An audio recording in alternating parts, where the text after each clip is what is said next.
Alright, I have hit the play button. We seem to be doing fine on frames. So welcome to another Pokemondays on Sound Goblin Gaming, where we'll be playing through more of Pokemon Legends today. And we're starting here. Oh, first off with introductions. I'm Hunter Grain. I'm Shiv. And I wasn't. And we are starting here at one of the cafes because we're interacting with one of the systems that's actually been in the franchise since Generation 2, Happiness, and its focus around evolutions.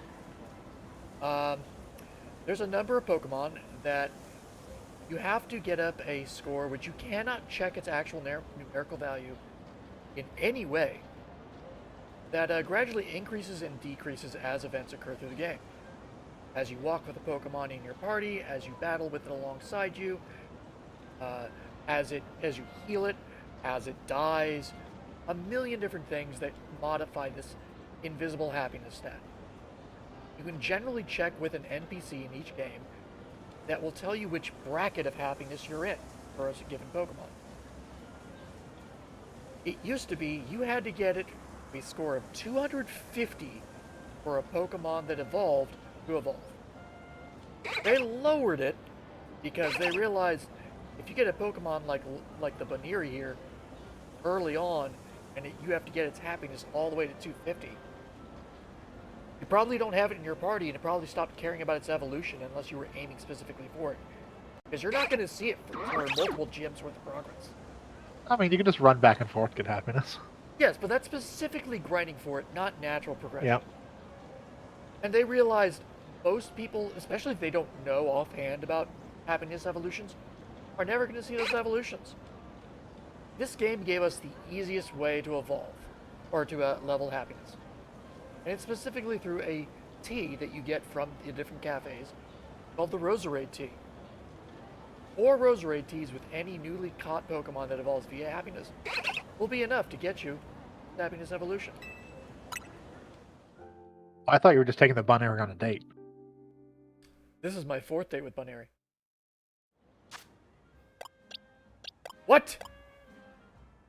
This bitch is being selfish and wants a 5th. So have it as the yep. So have it as the active. Okay, I don't think I've explained what is considered an active Pokemon and not. So as you can move back and forth here, whether your Pokemon is out or not, whatever the cursor is on is considered your active leading Pokemon. This bitch want 5ths.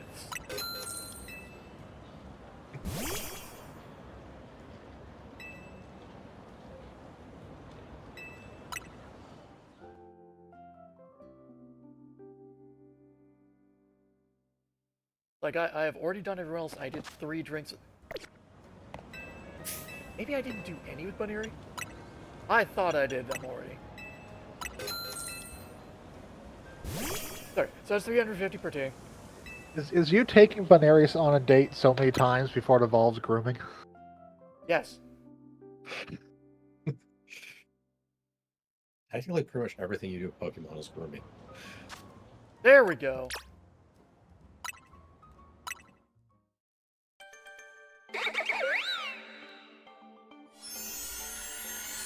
So now we're gonna get our stick symbol and immediately throw it in the box. It's cute.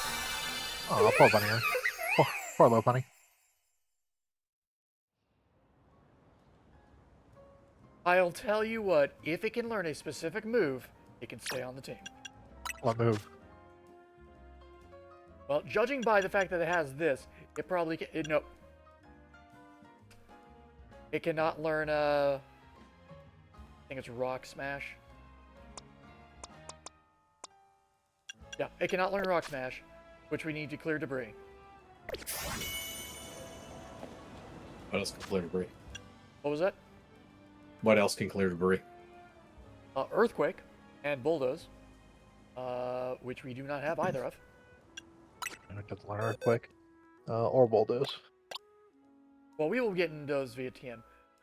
That being said, I have caught a few things and sorted our box into types. So we got a little more progress in the Pokedex. And a little more progress Grass, in ice, the... fighting, flying, bugs, smash. No, Got it. we do not have a smash. Not Well, that then type of where are we putting the low bunny then? normal.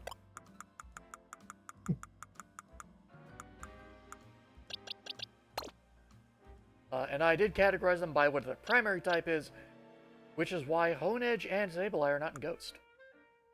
Why do those two look like the least normal things in this box? But a big rabbit and a small rabbit. Rabbit box. Oh, we need to bring Fennekin back in. Switch back to that box. There's like 10 more Pokemon in it. Oh, speaking of, Like rabbits.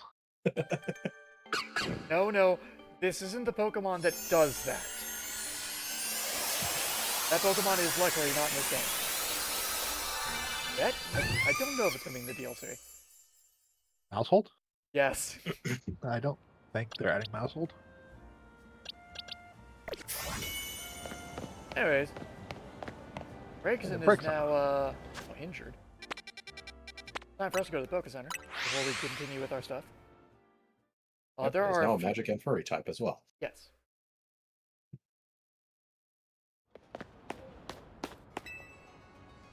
Oh, what's going on? Oh, it's my birthday!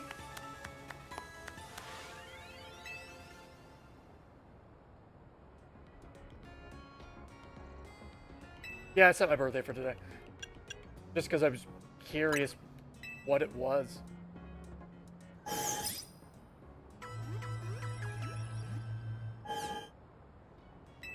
Well, now you know your birthday is today. Very glad. Bell some shit.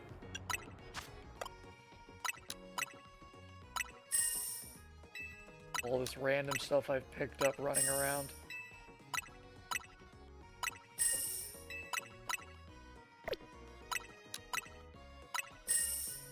I wanted to do this earlier while I was doing some minor grinding and stuff, but I'd forgotten that I'd set the birthday to today just to show it off on stream. And it kept, it's like, I can't interact with any fucking Poké Center or shop. Alright. Head up that way.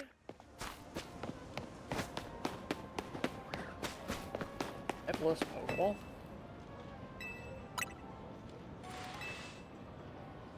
Oh, right. Some of the stuff I grabbed, like you might have noticed I grabbed a Magikarp. I grabbed some alphas of, and they are a lot harder to catch.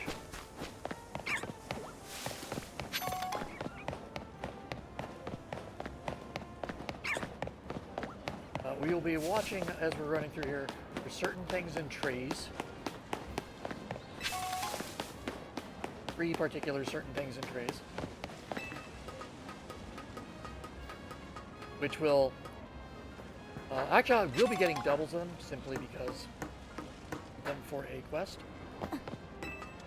But once they are gotten, they will be thrown in the box, pulled out to evolve, and then thrown back in the box.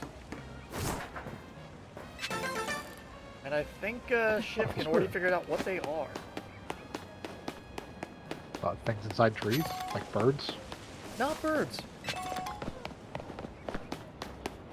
Poké Center.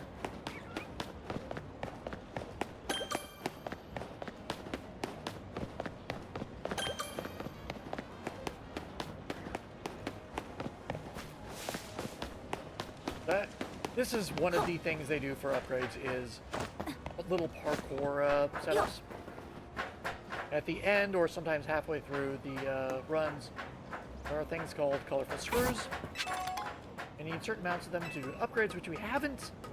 I think we technically can unlock them now, but we're going to wait till the story time point where we get introduced to them. Okay, no, need the other feature to get that one. We will be getting an upgrade to our traversal abilities later on, making this game a Metroidvania? No, I fucking refuse. I refuse to call this game a Metroidvania. Well, yeah, this is better than current Metroids. They don't have someone holding your hand telling you where to go every 5 seconds. don't they? No.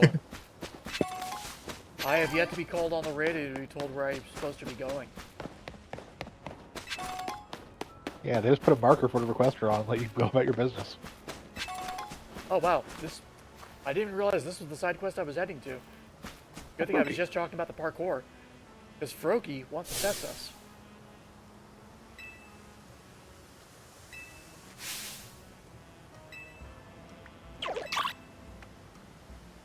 Rogue.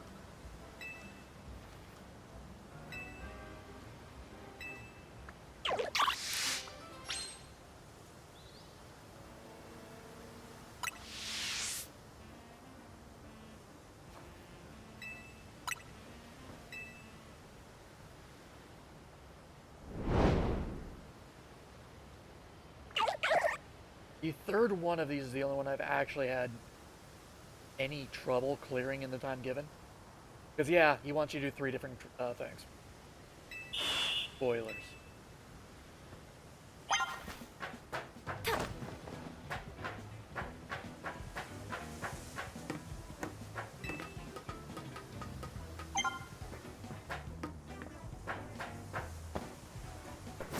Oh, we're gonna start this one over again.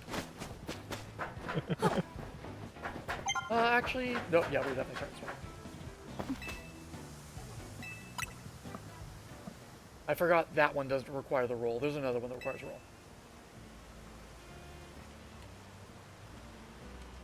roll. It is dumb that you can't just talk to him to reset. It's, hey, do you want to give up?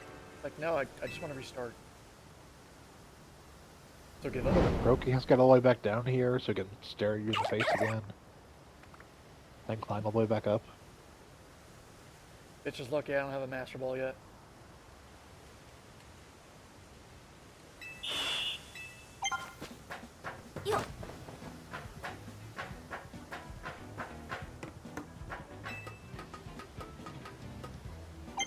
But there are points later on where they kind of have much thinner platforms you need to go over for some of these traversals.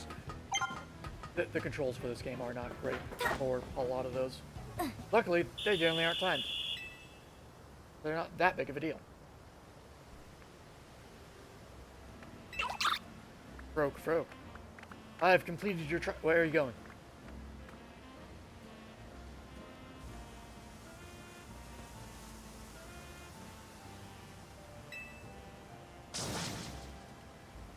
Oh.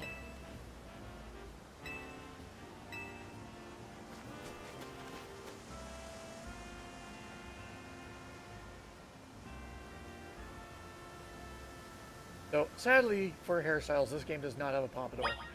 This is the closest I could get to the feel of a pompadour.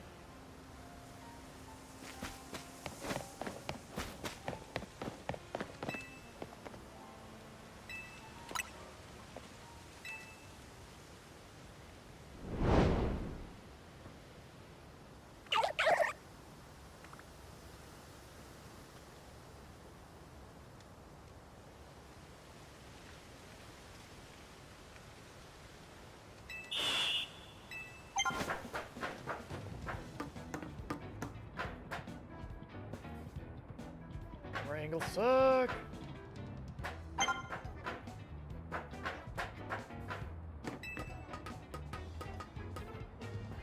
And there are those thin platforms I was talking about before, which luckily this one's not.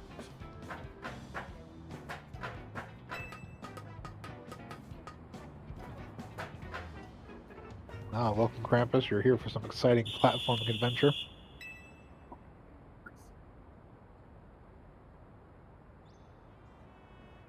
Thank you for calling out so I'm not startled. Rogue. Yeah, it would be his thing. That means he's gonna join us, right? God damn it! No, I already called out that story.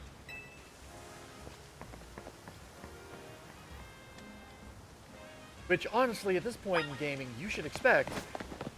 They love doing things in threes. Third one again.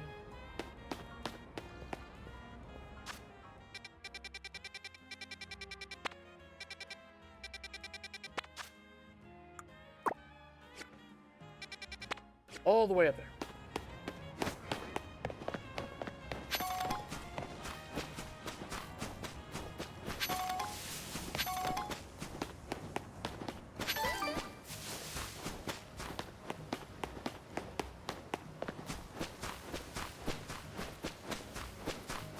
I'm actually rather surprised I haven't seen any of the trio yet. They just hang out in the city.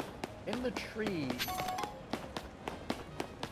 They can be in most trees in the world. Like, later on when I'm specifically hunting for them for progress in the Pokedex, I know exactly where to go where they spawn regularly. I'm just surprised I haven't seen any of them yet.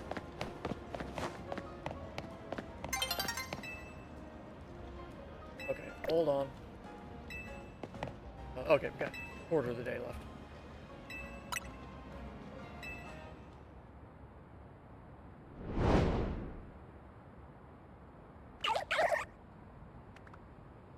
Like, I'm pretty sure this thing is available night or day. It's just, I don't want to be interrupted by the transition mid-run.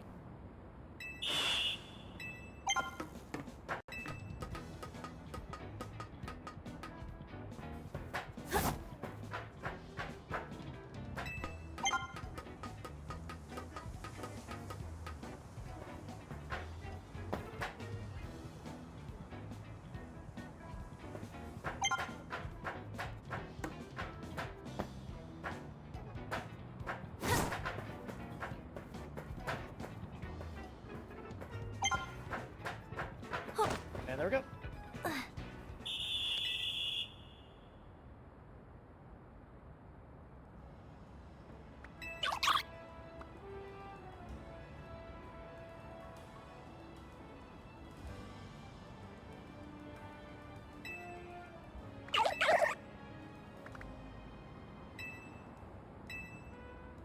Yeah, sure, we'll put it in the box.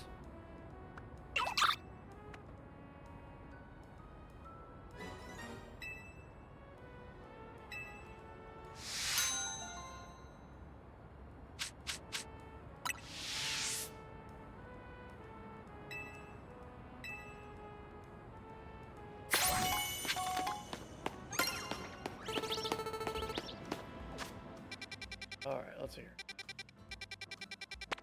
Got 2 more side quests, and a wild zone that we haven't been to yet, but we'll take care of that later. I will be showing off all the wild zones, even though I won't be focusing on finishing them off necessarily on stream. But all of them are actually kind of nice in their own way. Now that alphas are active, there are what are called static alpha spawns, like that goddamn Bellsprout right there. That one will always spawn alpha.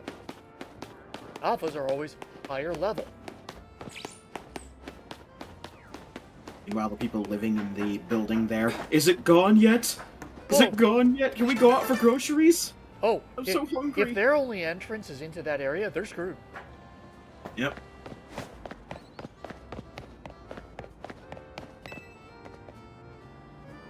Do we know Atkins? Do we? Let me tell you a tale here, Ismene. Did you know that Ekans spelled backwards is snake? What?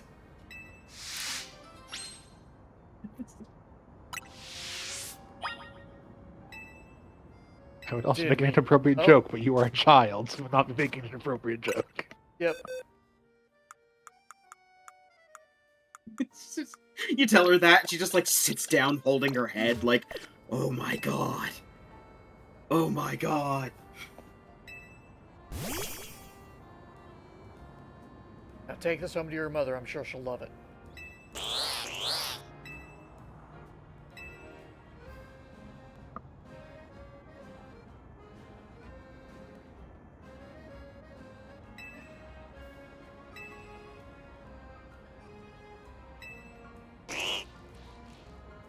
That's the #1 thing you learn? Not that its name is Snake backwards.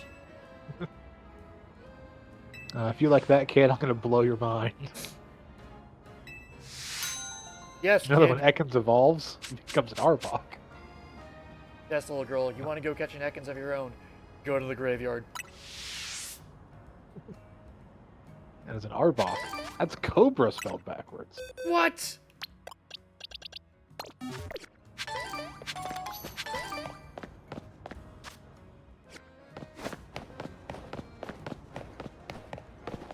Oh, yellow text.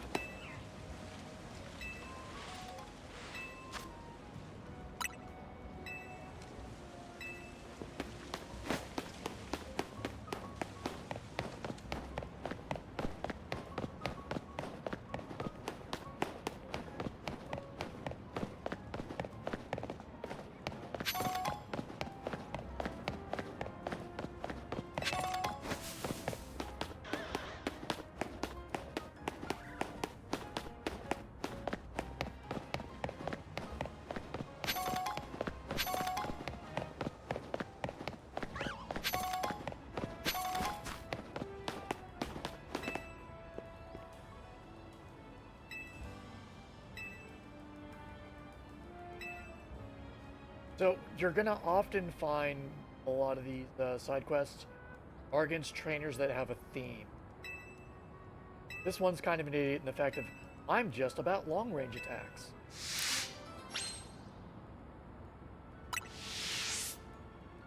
So you'll often find themes around status effects. It's an interesting way of actually doing tutorials for a lot of stuff. Well. Because while this is...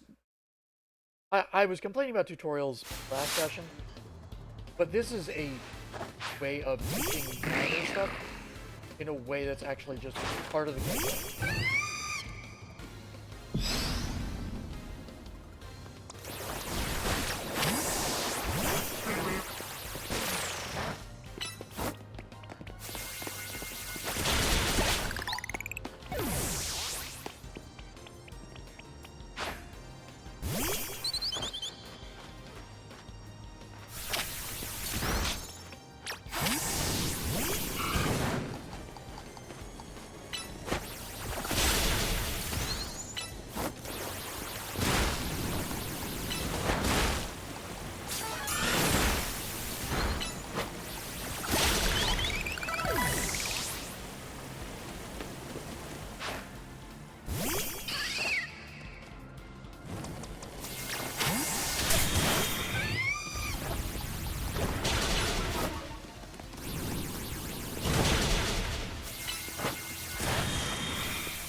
One thing you may have noticed, using the move Mudshot. Mudshot typically... Is that a speed or is that... No, that's an accuracy move, I believe, where it lowers accuracy. Accuracy is not a stat in this game. You either hit something or you don't. And usually just because it moved or has something in between it. So they tend to give other effects to things.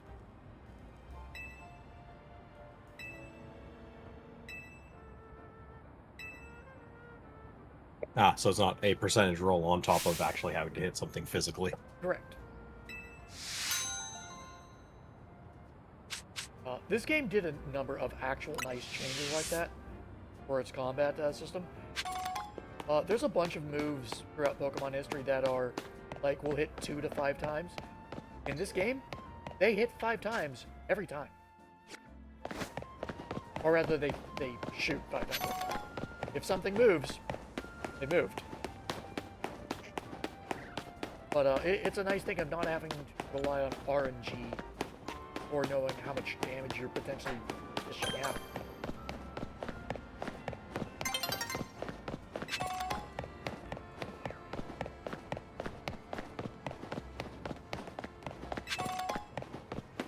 Sorry.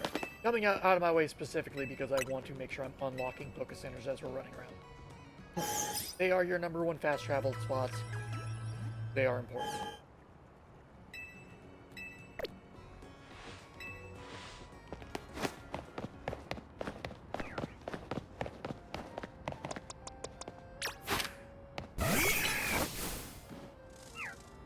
For the most part, breaking obstacles like this, or permanently removes them, there are some that come back. Realized you finally leveled up.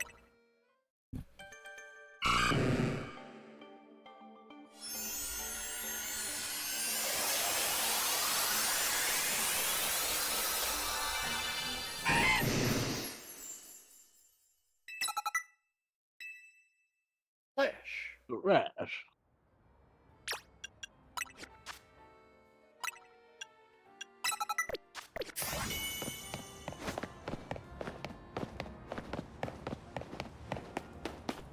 But with that done, I think that's all our currently available side quests.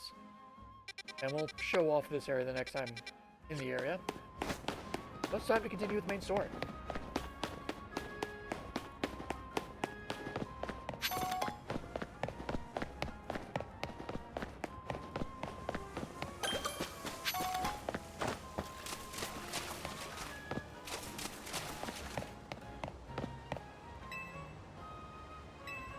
Okay, that's actually interesting.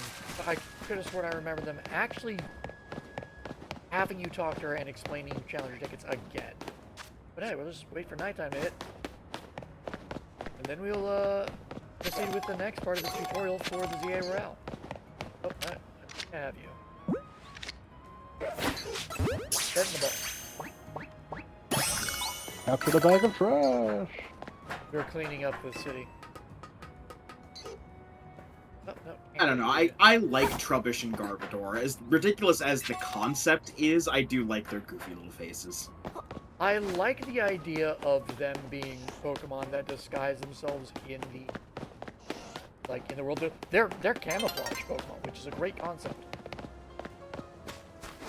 I just like their what they are.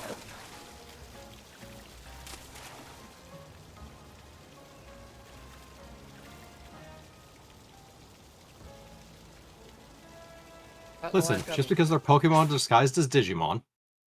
Are you That's saying? not true. They're not human beings Are you with a saying- gun. Are you calling Digimon trash? No, but there are a couple of Digimon that are literally piles of poo. Yes. Yes, they're literally biology. Yes. Luckily, Pokemon hasn't done literal shit yet. I'm expecting Gen 10 to give us something absolutely nauseating.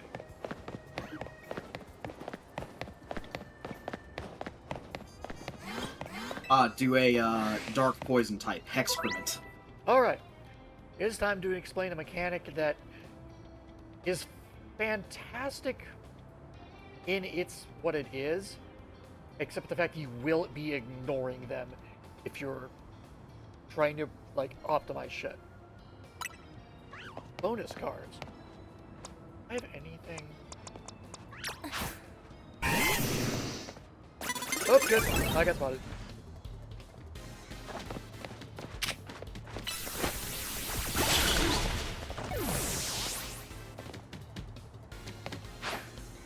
As soon as this done, I'll show off what bonus cards are. You should murder this child's birds. We are a little over leveled. So a majority of the trainers you will run into in the ZA Royale are of equivalent rank to you. Which means you will almost always be over leveled. So we have an objective. We have to basically get a sneak attack that one-shots our opponent's Pokemon. If we complete that objective, we will get 600 points towards our challenger ticket and 60 medals. Just automatically for completing that objective.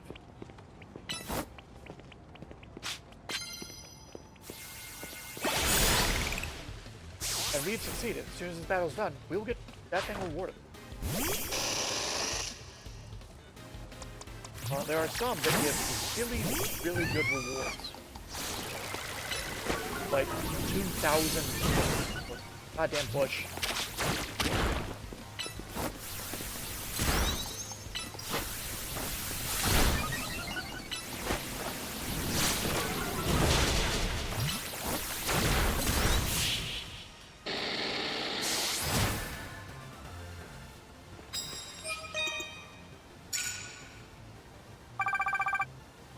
So, early on, these are really good bonuses if you you just want to hold on.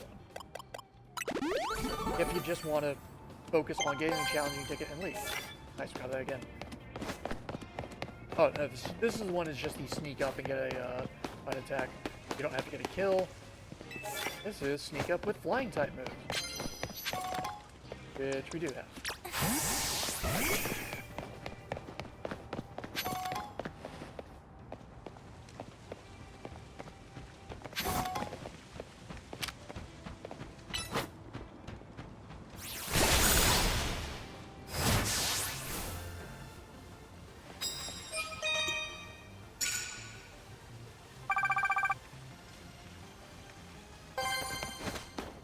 Sometimes, when you defeat a person, they will have a special thing they can do.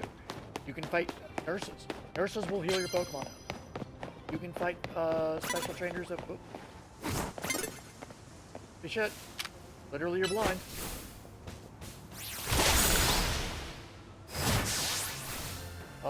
Some of them will give you cards to use. You can only hold up to 3 cards, by the way. Some of them will give you medals that they've collected. Some give you items, but there's a lot of rooms there.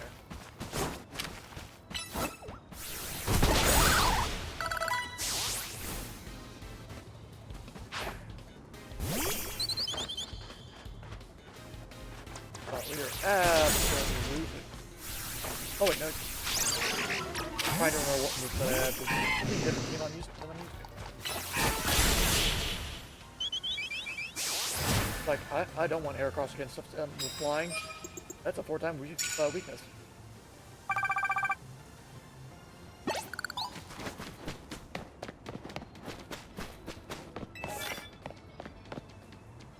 We'll have to change Pokemon, but I also don't care.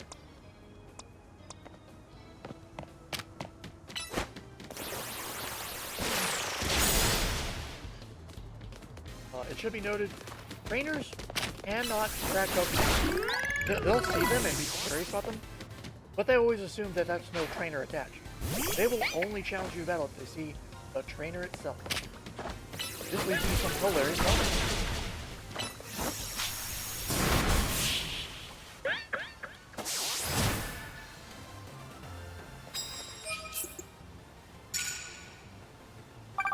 So that our time in here is done. We could continue grinding for metals, but honestly, we don't care about those currently. That is all specifically a money thing. And nope, damn it. I wanted to leave.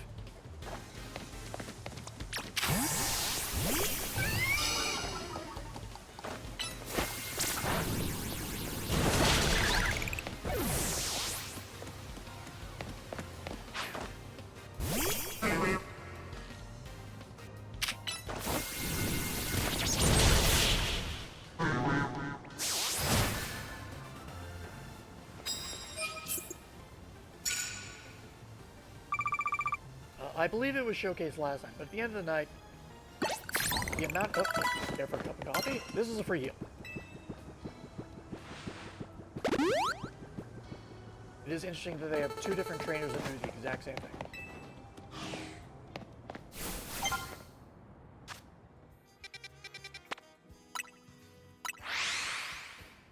But at the end of the night, the amount of trainers you defeat applies a modifier, and then get 10 money for every medal you have. You can get, like when you're near the end game, you can get 200,000 to 300,000 a night by doing stuff optimally. But hey, it's time for our rank up exam, or challenge.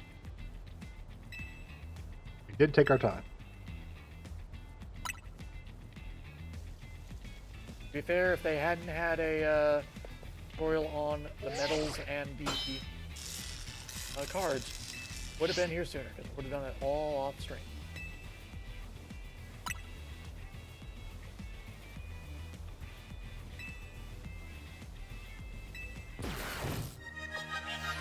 So yeah, her wish is she wants them to run a marathon. It's a slightly better wish than the It's. making only. I was gonna say it's better than the taxi guy. Yeah, still really dumb. Do you really have a wish for this? Couldn't you just organize a marathon? Nope. Yeah, I was gonna say.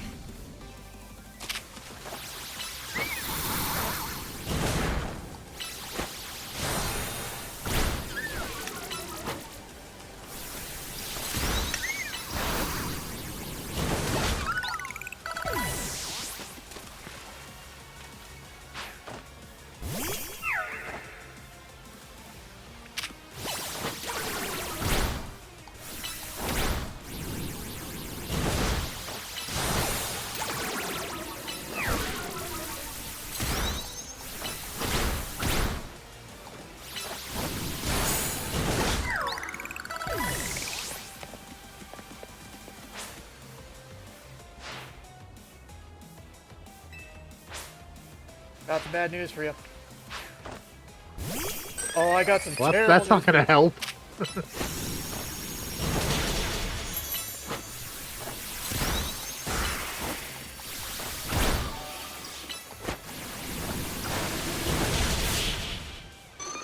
Infestation is a very annoying move. It is not cleansable. It will do continuous damage over time for a while. And while your Pokemon is infested, you can't switch them out.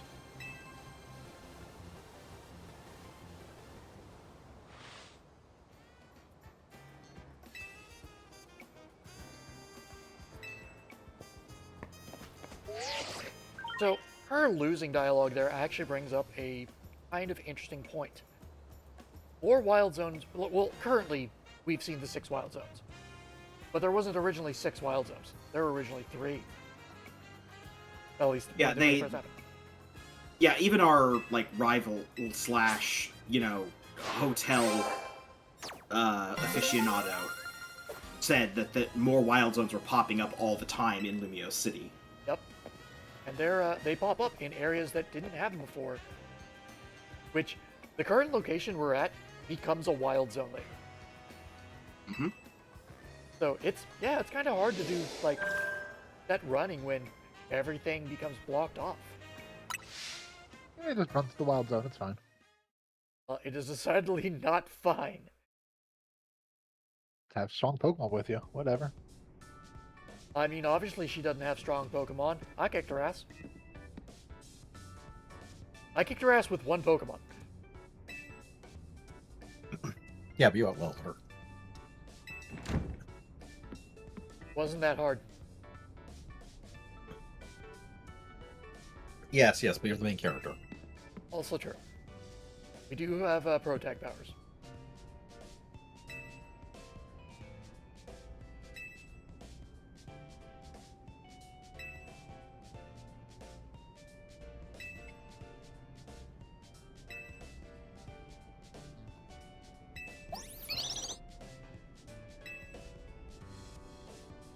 Ah, Slug!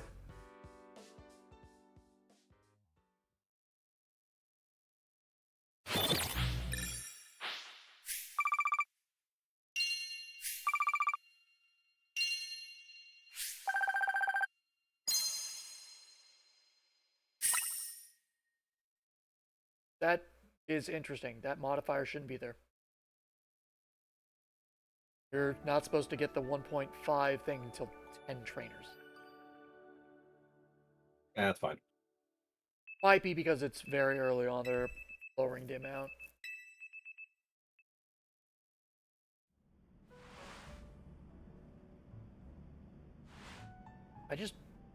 What the fuck is up with that power outlet?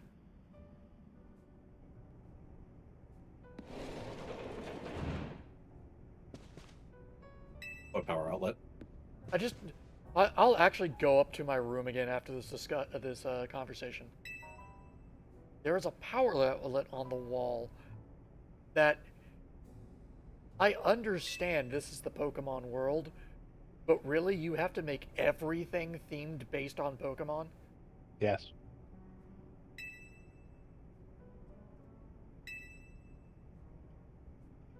So why'd you join Team MZ? Because I was given a jacket and was kind of forced to join this Yeah, I was gonna say because we were forced into it. It's multi-level marketing.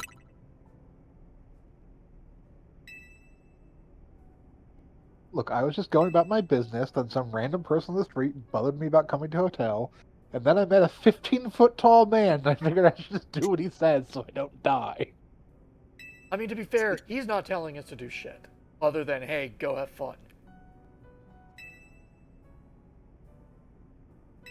Also, we just met. We don't need to hear his private shit yet. Yeah, no. I really like Naveen, by the way. I had seen a lot of people like say how he's a terrible person because he's standoffish. It's like he's an introvert. Some people don't need to tell everyone everything about them.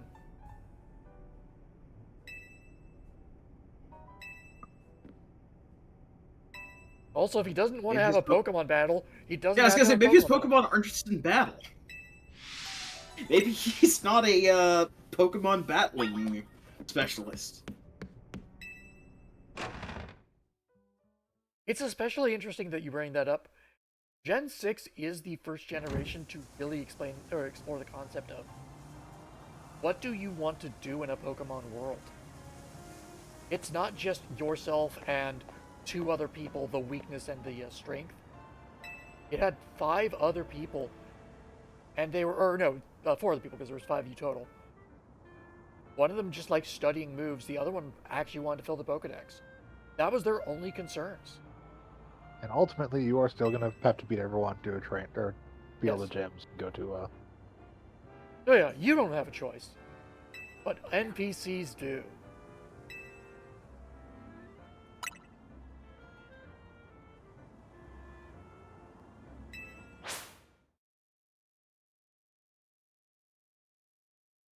I would love to see a Pokemon game that had multiple ways to be considered like having one.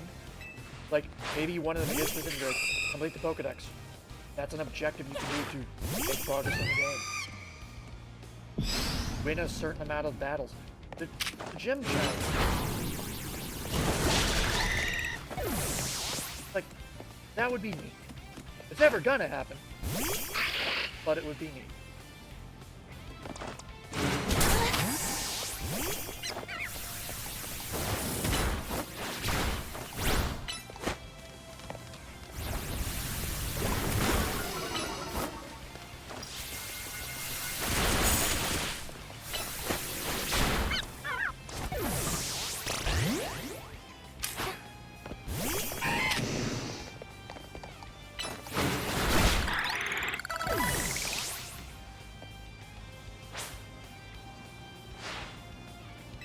No, I don't care.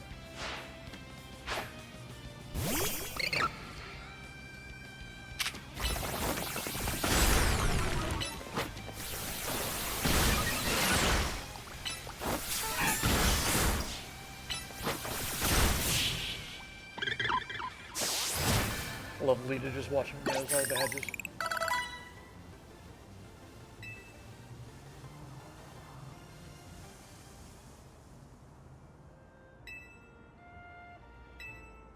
I've gotten 2 promotions.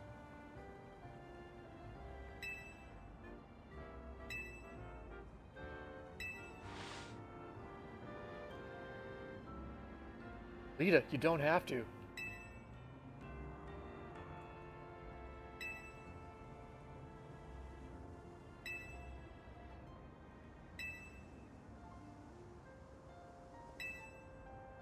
So yeah, long story short, his grandmother's kind of a bitch, wants him to only pursue academics currently, and he's a fashion designer, and a fairly good one. And she threw out all his crafting shit. So he ran away. Which is perfectly fine in the Pokemon world, because they regularly send 10-year-olds out on adventures. let's say, they're, throw a child out in the wilderness, whatever. Oh, Pokemon, it's fine. Hey, you just tell Jenny you're on a Pokemon journey, nobody looks twice. Pretty much.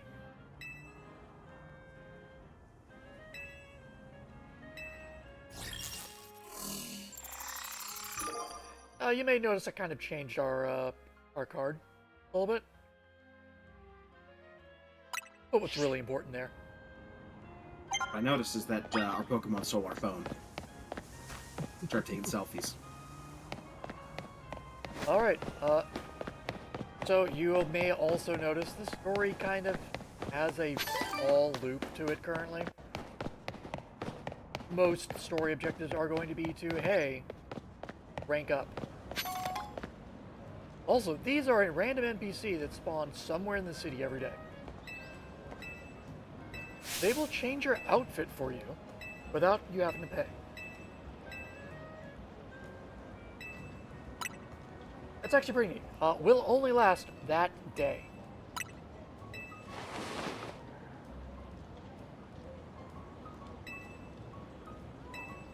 I got some fucking overalls. Here you go. Yeah. I mean, it's better than what we had. Yeah, that MZ jacket looks dumb. I mean, the logo, sure, but the actual, like, colors, not really. Alright, because we have made story progress, we got a bunch of side quests that have popped up.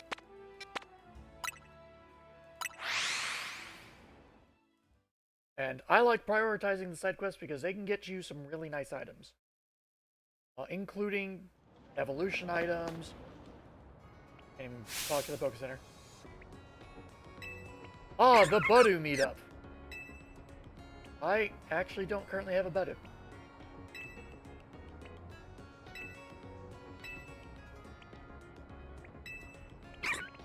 Not that I don't know where to get one, so that's gonna be a task. But I have all Dars into a Roselia.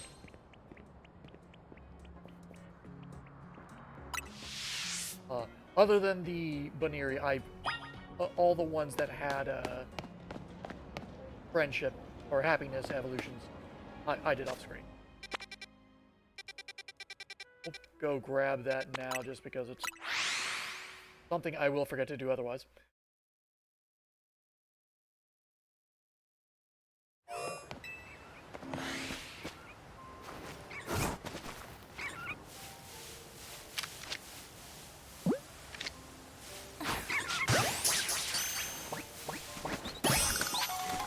Done.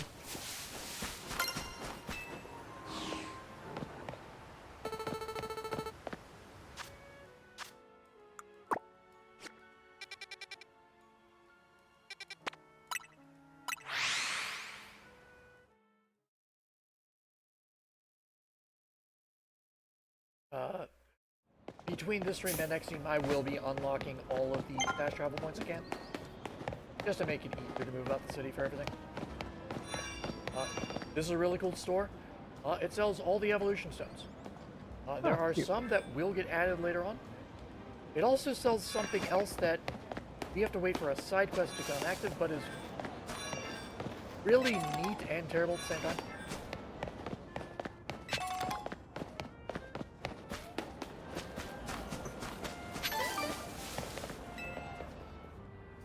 Is this the one I think it is?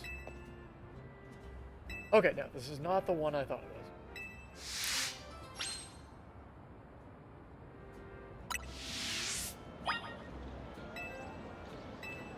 Oh, this is another add to the party one.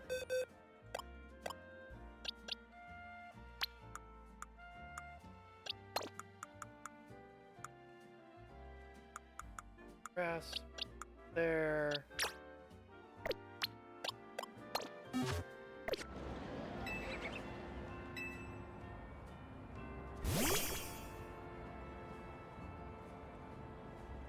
You will rapidly find a lot of quests fall into very set categories.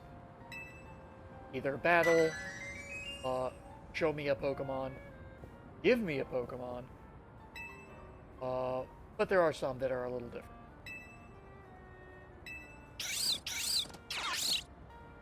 If you get to smell like goat.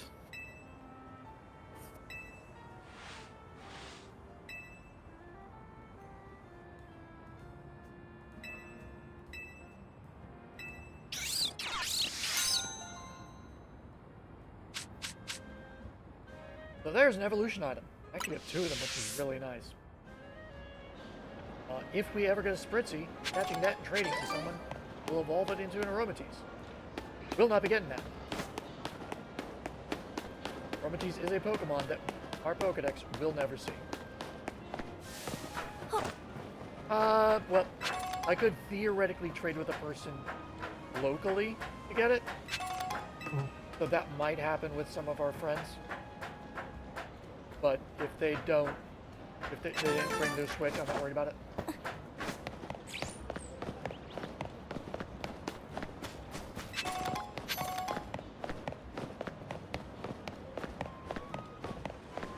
One more fire. No.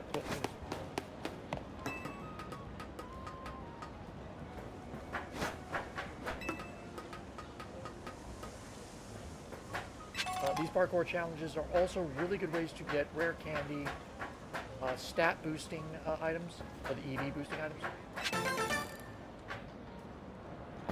So they're generally always worth running.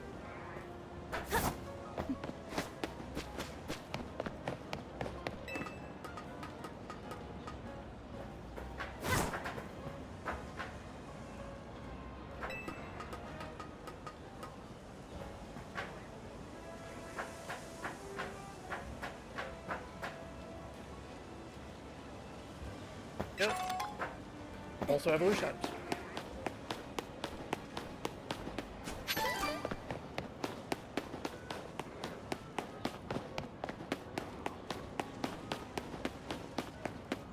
One thing I will definitely say about the city design, they really did get the feel of the city from X and Y down this, or the layout. There's a few things that are different, but it was more because in X and Y you literally had like 6 or 7 buildings total Yeah. of this little shit.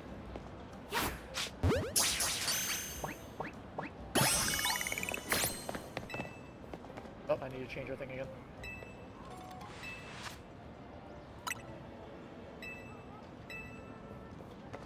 They just gave us money.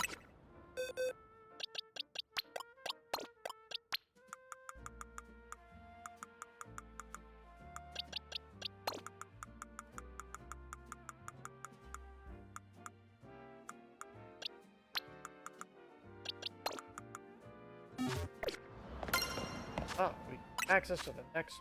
Yeah.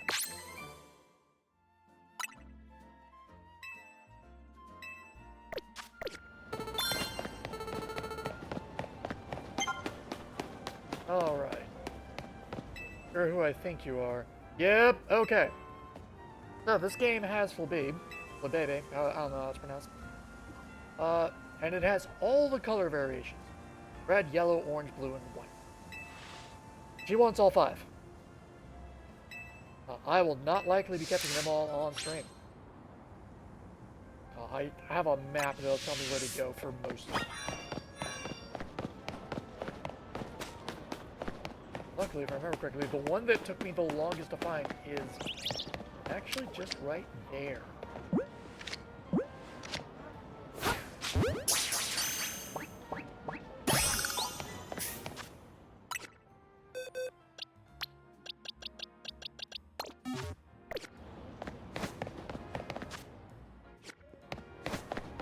I don't remember if I need the Badu in my party, but we'll find out.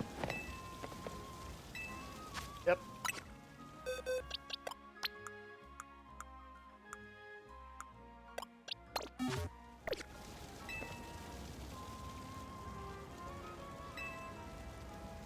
I don't remember if I brought it up. That's a. This is a scam. It is a scam. I don't remember if I brought it up during last session where we traded Lady Pikachu. But if your Pokemon has something special about it, either them being an alpha or being shiny, it will be apparent in any quests that involve giving them away or showing them off.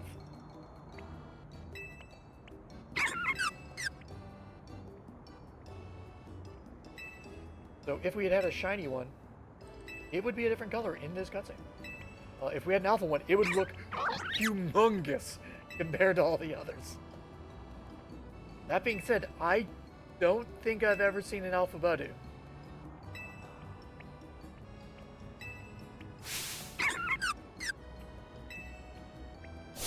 Ours is somehow special.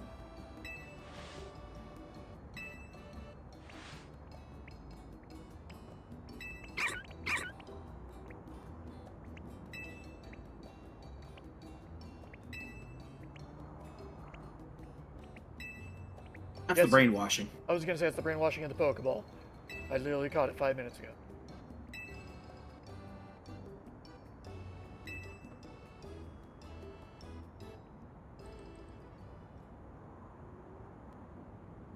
Yes, Yopadu is quite exceptional, which is why we will be taking it for our own.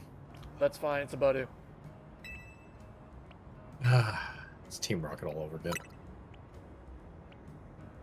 And we paid for them to take it too. I'm not doing anything special. Sure, we'll say I give it plenty of rest. We've had it for less than a day. At least we fed it 3 meals instantaneously. Yeah, sure. Let's look. I don't know what the fuck you're talking about, but okay.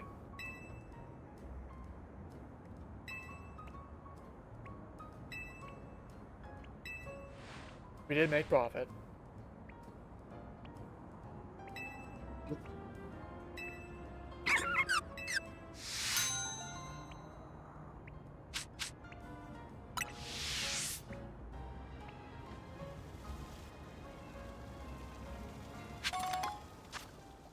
Now to do the appropriate thing.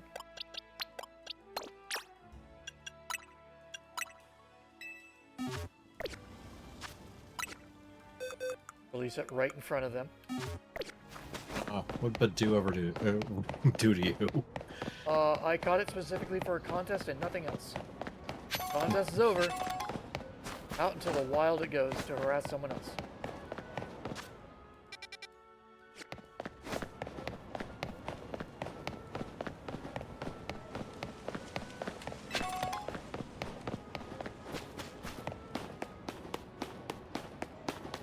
Don't think this. Maybe it's doable.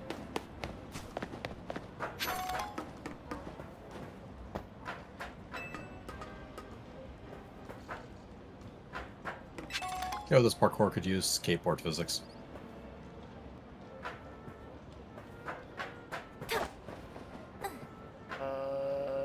No, this one's not. That's fine.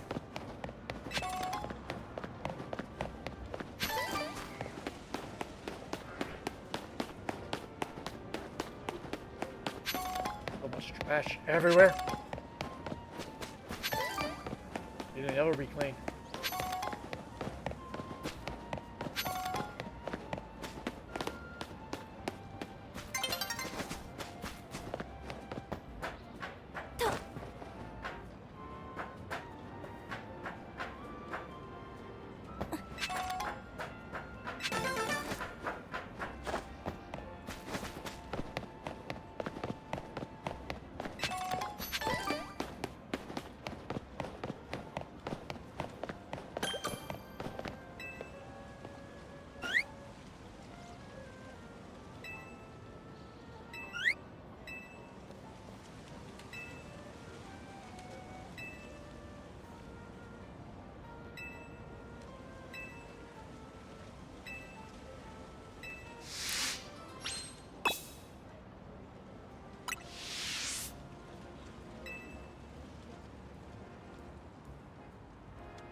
Who had escort quest on their list? By escort quest, I mean we just walk to where it wants to go.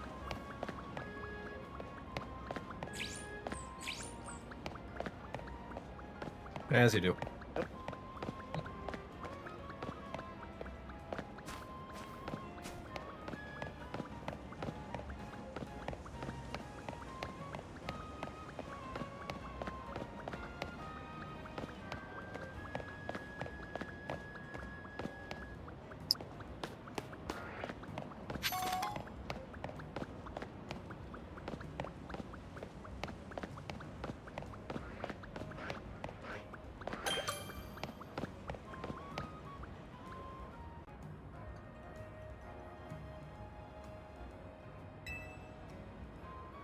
I assume this Slurpuff does this every damn day.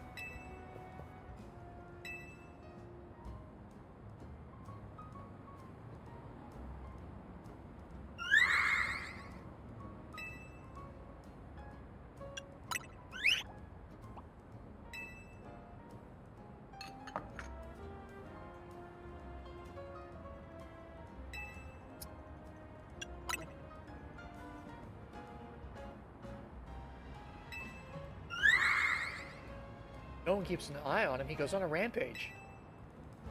3 people died last time.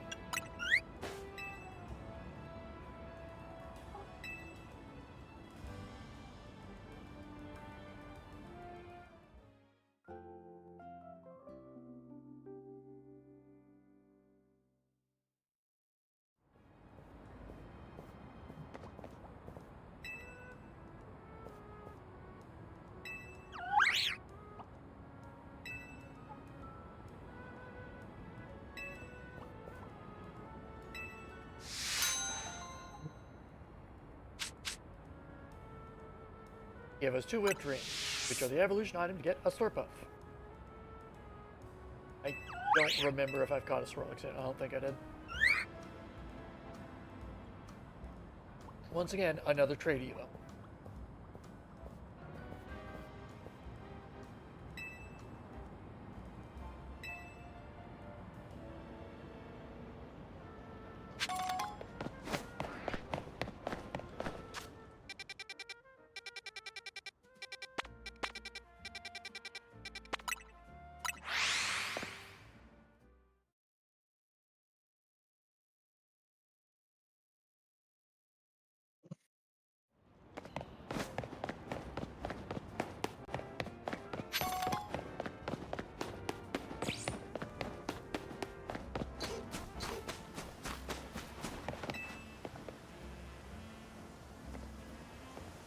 What do you think the strongest and absolute best Pokemon in the world?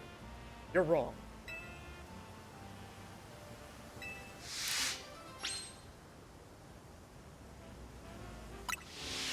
Feel like a Kakuna on the end of the chain. She's swinging into other Pokemon.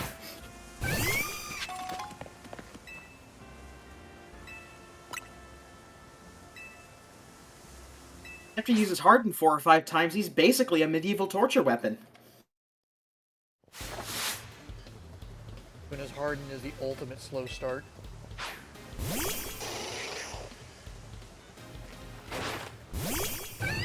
Also, you saying that reminds me of manly men doing manly things. How do you evolve a Magikarp? You use it to beat every other Pokemon in a different. And it evolves.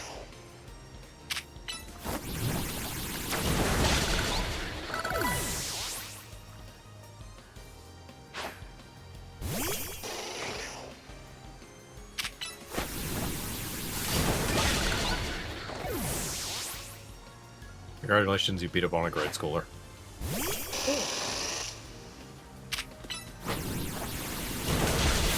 But not a legal Pokemon people. universe is the only Pokemon. It's the only universe where you can legitimately say that grade schooler stepped to me.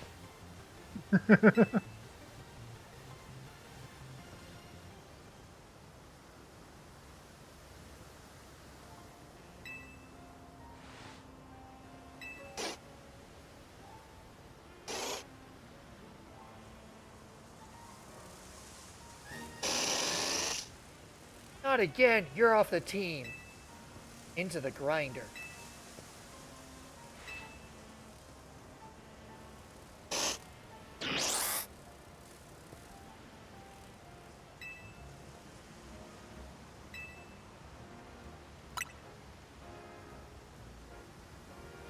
Well, that's the trades.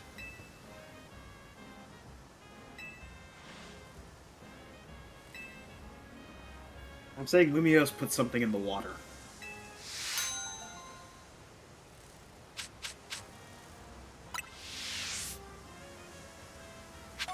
Alright, look, we're already being invaded by Pokemon. If we let these Pokemon evolve naturally, we're gonna be hyper-beamed out of a city. Or earthquaked out of a city, or insert Pokemon move I here. was gonna say Earthquake's the far If- more likely danger. We gotta do something to keep these Pokemon from evolving naturally. Spike the food supply. It's the lysine contingency from Jurassic Park all over again. I mean, in this case, they want to not spike the water if this lysine is in.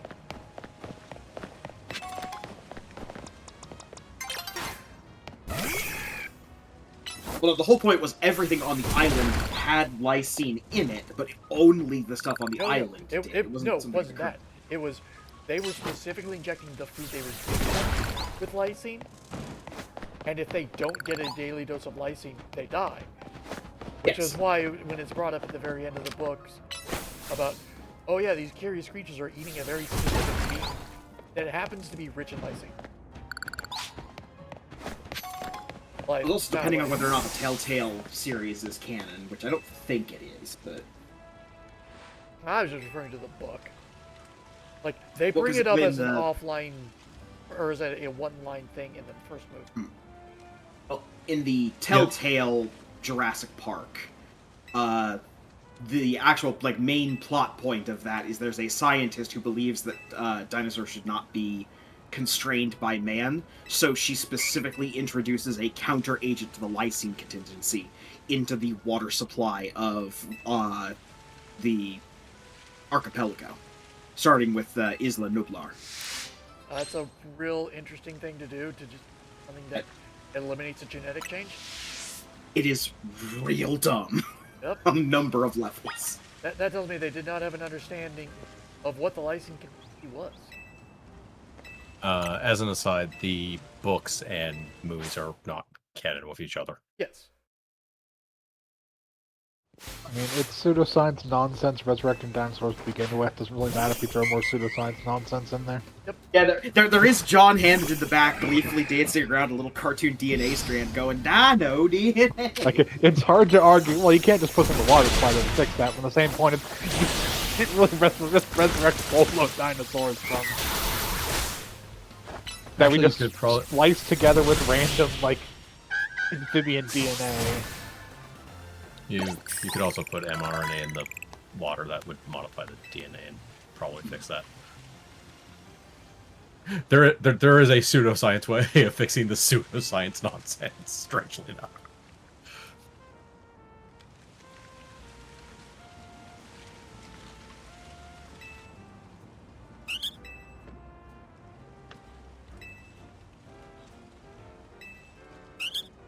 Like, part of the whole initial argument for Jurassic Park and the whole, oh, they're capable of, breeding was these pseudo-science spliced dino DNA together with amphibian DNA with a species of frog that is capable of changing gender, and somehow that ability still works perfectly with they're now dinosaurs and not frogs as well.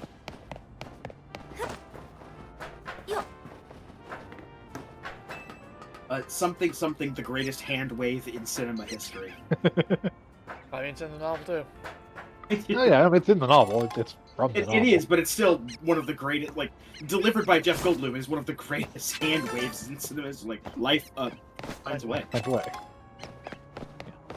I do like how the book does it specifically is, yeah, we know it's the amphibian DNA because only 5 dinosaurs in the park have that DNA spliced into them, and they're the only 5 that have numbers higher than what we specifically made. Like, that's how they find it out in the books, which is really cool. Yeah. Not It's something just as simple bas- as, oh, I just happen to know that there's a certain species of frog that does this, and they said frog DNA before. It's my argument is more this is already a weird pseudoscience Oh, yeah. cloning dinosaurs thing to begin with. They can do whatever other pseudoscience stuff they want. Yeah. Suspension Yeah, of disbelief is already out the window. No, I'm more saying that, Also, that specifically the explanation we are given for the lysine doesn't work with we introduce something in the water that just negates that.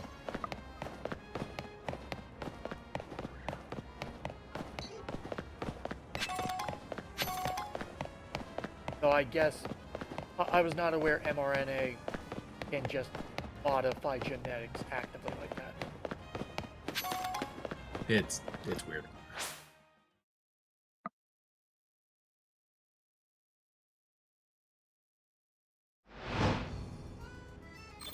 Oh, did we get the good Oh, we got the good battle zone. So, I will head there and I will show why this is a great battle zone for grinding money and XP. And I'll also showcase the most efficient way to actually do this. Oh look, there's cards. We're going to grab them, and if we do these on the way, awesome. If not, oh well.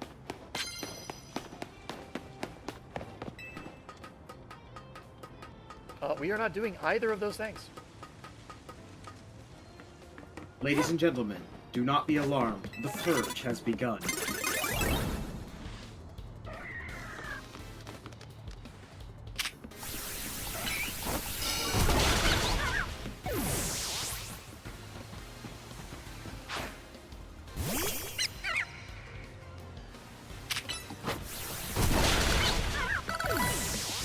Oh wow, he actually tried Detect and he just didn't get off in time. Detect would have actually blocked that move perfectly.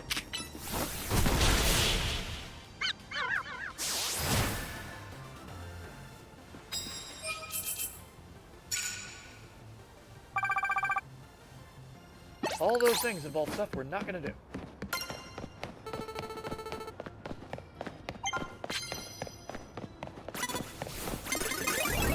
You run from battle to battle to battle because, as I mentioned before, time pauses in a battle.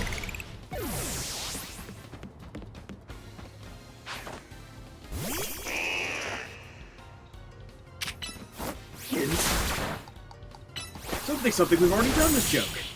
We've done this joke multiple times this stream.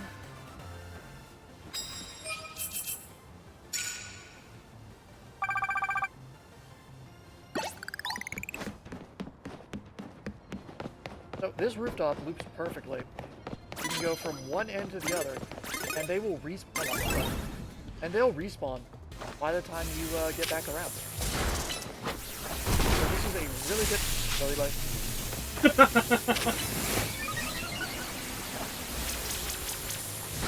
Okay, look how he's pulling a Seto Kaiba. If you attack, you might knock him off the ledge. Can your conscience handle that, Yugi? Yes, he can easily survive this fall. The winds from our holograms will knock me off of this ancient gas.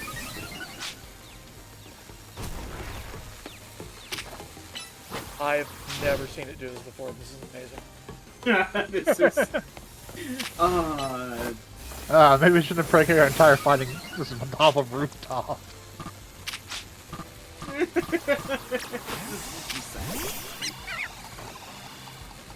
Well, Oh my god. Oh my god, you piece of shit. You get back here. No, no.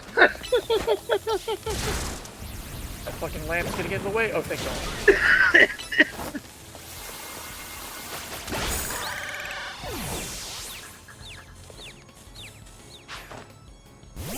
God, am I glad time is paused during this bullshit.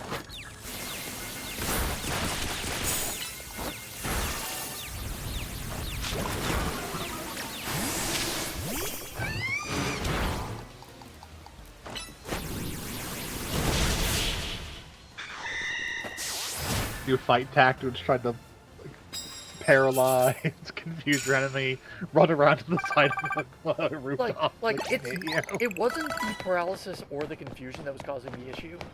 It was that they'd fallen to a ledge that the corner of the ledge was going to block every attack. Yep.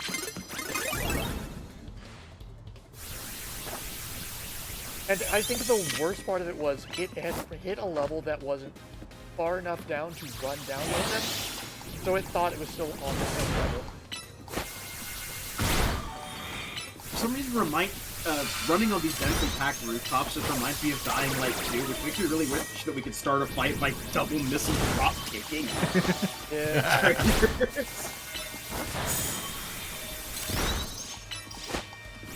This is a trainer that is higher level than I am. That's okay though, this is a Floette. Well, it's okay, I'm over level.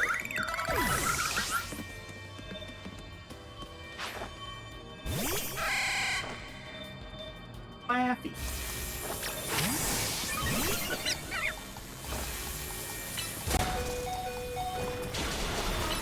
Probably not yet.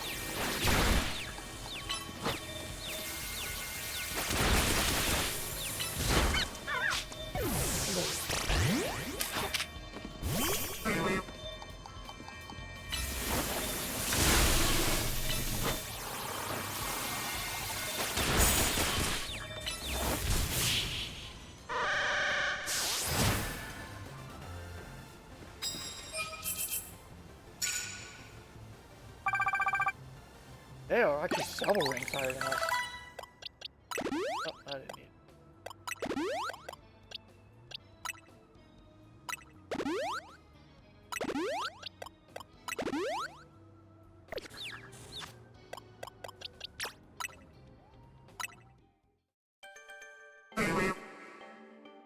Wow. Indeed.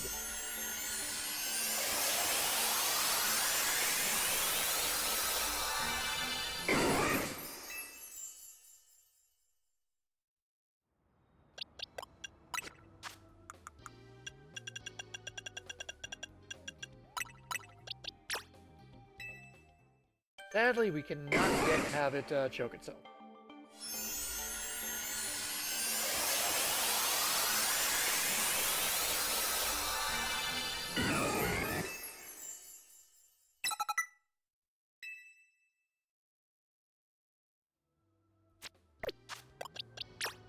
I mean, what?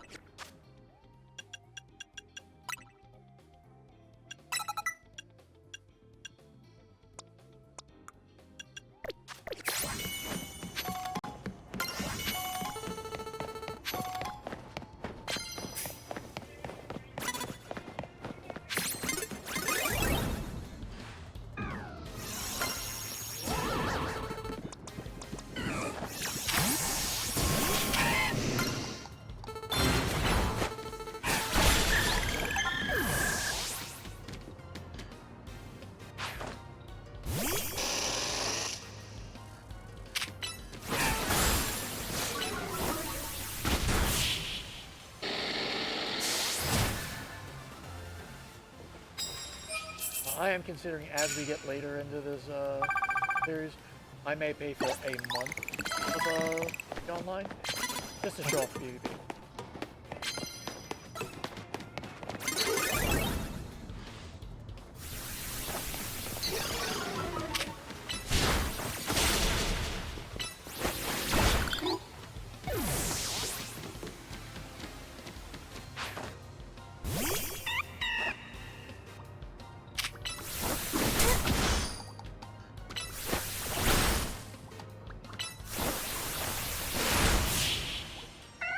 Good on it.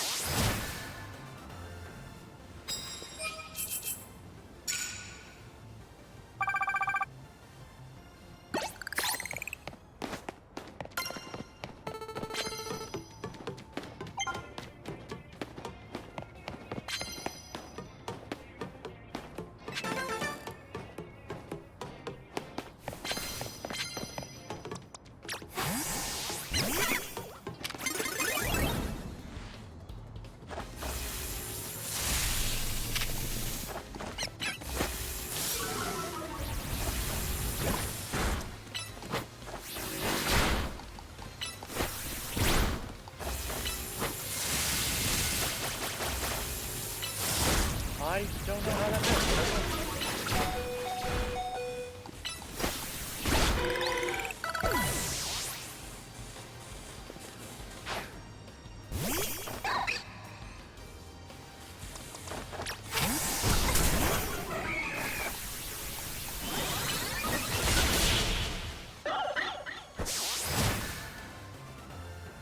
I don't think I brought it up last time, but this Heracross voice is very heavily used in the speedrun in this game as it currently is.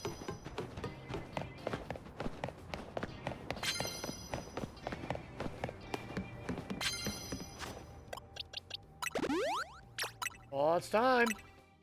It's time! Our good luck charm.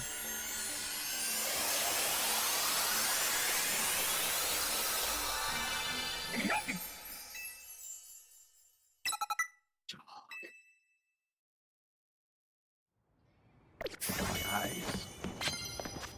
Have an awakening. I do.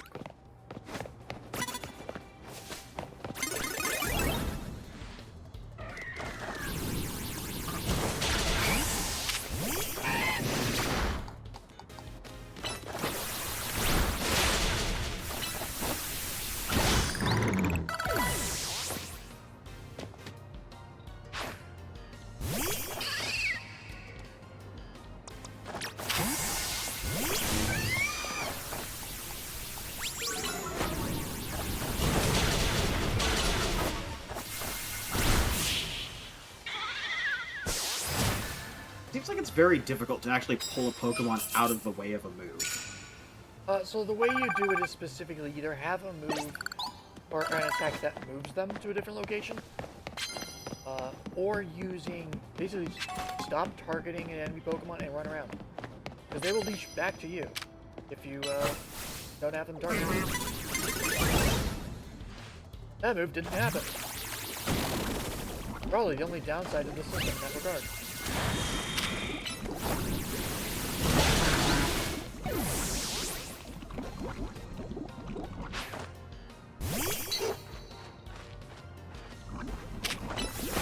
May notice a lock on the symbol down below, because the station can switch it out. Not that it matters.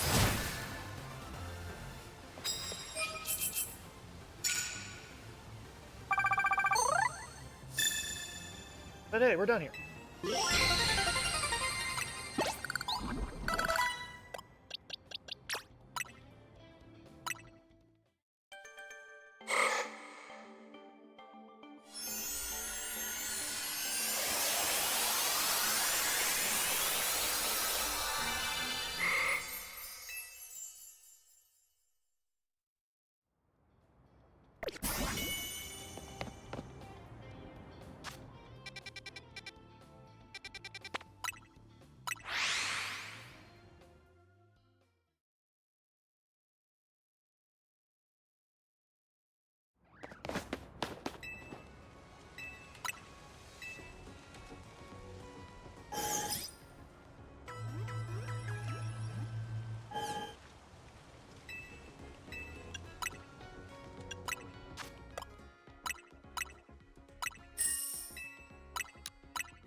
As you can see, money is not actually hard to get in this game. There's random feathers falling all over the place in town that people pay $500 for some reason.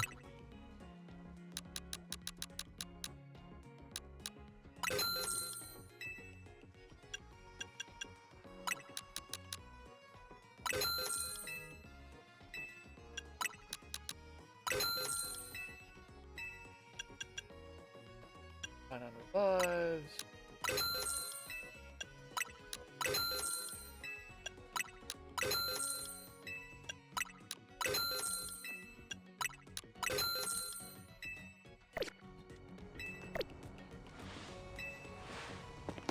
Those I mostly picked up for doing quick healing, because it's just the most efficient way to heal. It'll always use from the least effective up. So, if you've got, let's say, potions, even though a super potion might be more efficient, it's going to use 3 potions instead of that super potion. So that's fine, because that shit's cheap. Also, generally just found on the ground everywhere.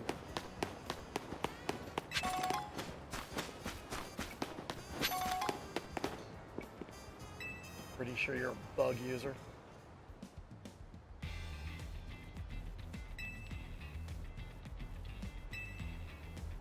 May have noticed a theme with the names here. Zack the Z rank, Devon the Y rank, and Babby the X rank.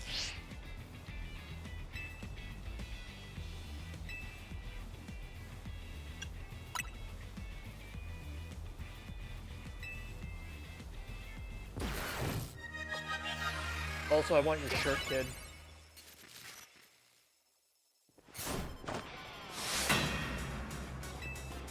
That'd be the great school. Oh look, a bug Pokemon, who could have foreseen?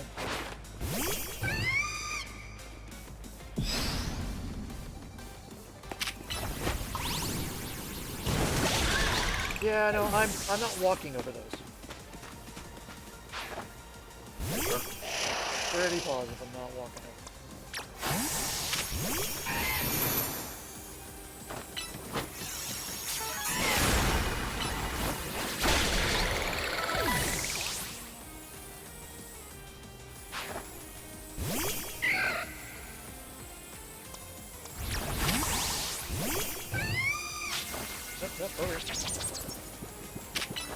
Can you not have multiple zones out at once? You cannot. At least not at the same time.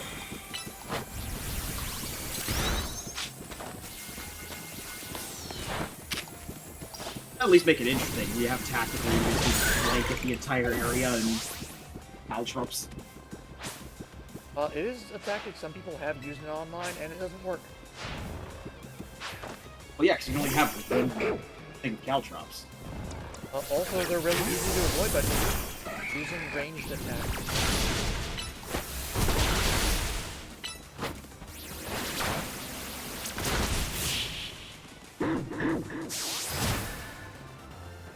It's one of those things, like, there's some cute things you can do with this battle system, but I'm generally not a fan of it.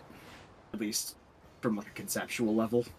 I think this being the initial implementation of it, it's alright. It's not great, it's alright. There are a lot of tweaks that can be done to it to make it better. I kind of hope that as they do more Legends games, they do a modification of this system. Just to make I think the better option would have been if they just took out the middleman, literally, and had you control the Pokemon. I agree. Yeah, I agree as well. But at least they're trying new things.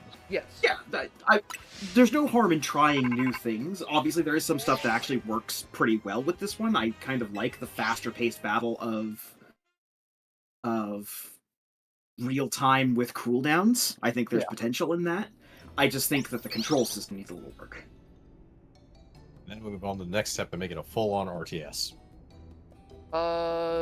Please don't. I wouldn't say no. I mean, they already had the tactics game, the Yeah, that's Nobunaga's not Ambition. But yeah, but it's a Pokemon console. strategy spin-off. Yes. Yeah. Which was alright, if not for the fact of it did the exact same thing that I have an issue with in Mystery Dungeon. Don't lock evolution behind endgame.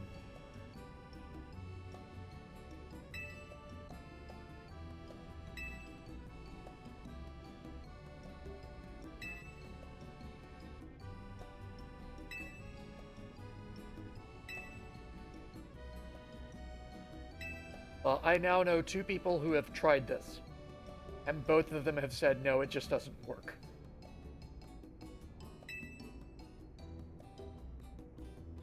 And one of them was really looking forward to it because they love croissants and they love curry. And it's like, yeah, no, a proper croissant with this, it's not a good profile. It's not a good flavor mix. Also, should not be comparing our team to this curry croissant. Like this curry croissant, we are disparate pieces forced together by the will of one individual. True. Same individual, in fact.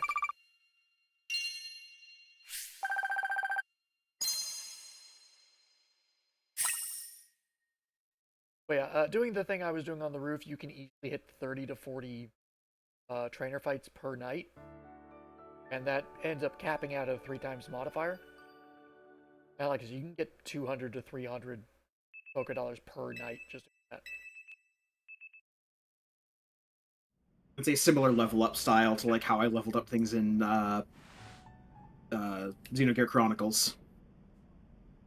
Look, trust me, now that we have done this, in between streams when I'm leveling stuff to make more matching levels for the extra ones we have, we're going to be very rich. Very I think people rich. would just get off that rooftop. Yeah. They're looking for fights, and that's where the fights are. I had a home I planned to go to. Why am I locked here?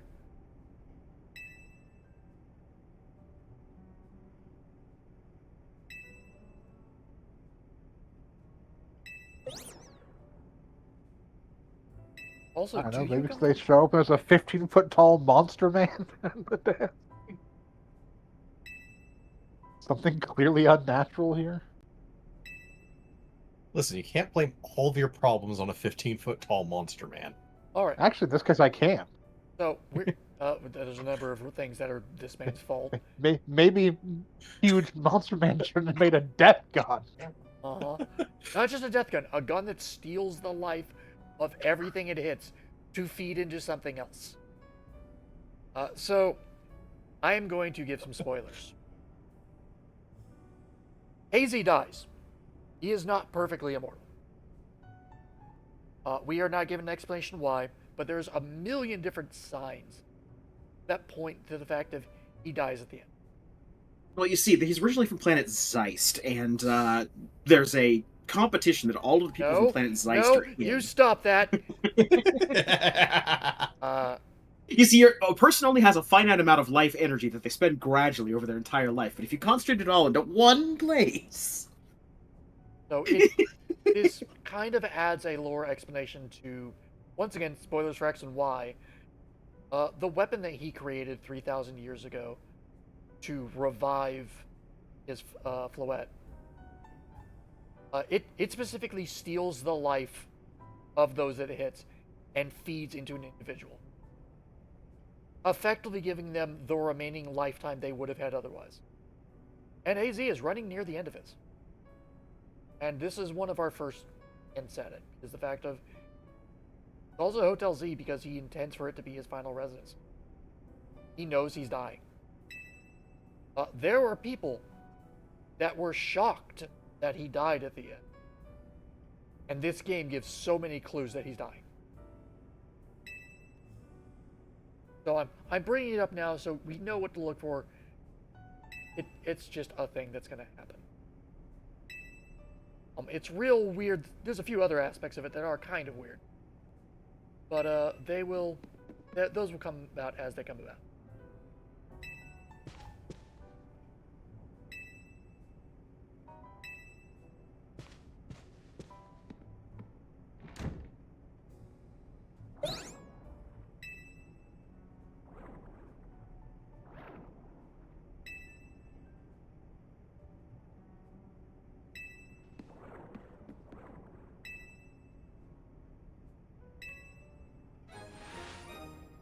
Even these nebulous things.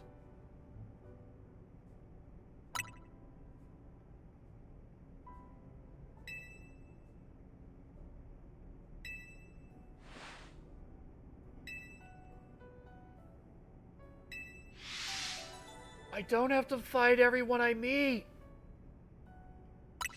I don't have to, but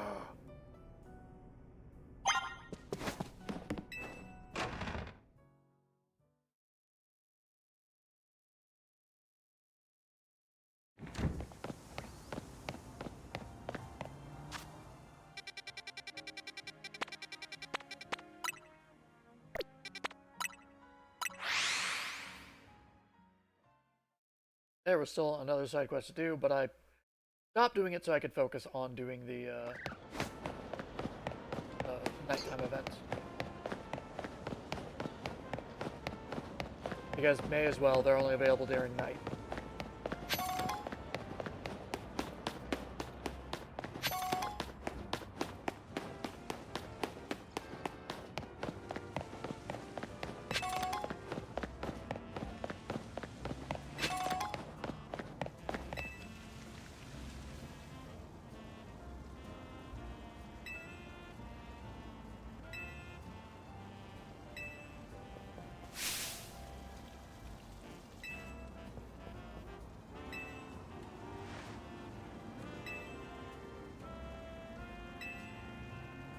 Why do all of the artists in the city have disgusting, filthy hands? Wash your hands. Not how you do art? Even if that is how you do art, I'm not denying that it might be how they do art. Wash your hands after. Well, they're in the middle of doing art. Why do they wash their hands now? Yeah, she can resume working on her sketch and... Oh no. More brambles.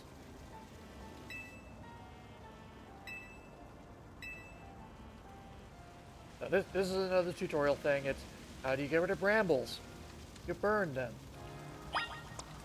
Or you cut them.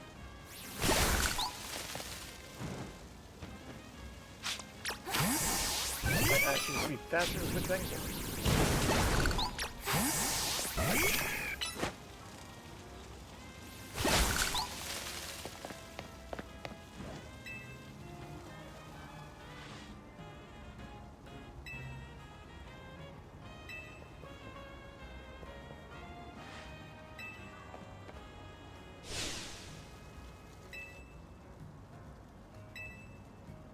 Have you considered investing in a flamethrower or a weed whacker?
Fuck you, your art sucks.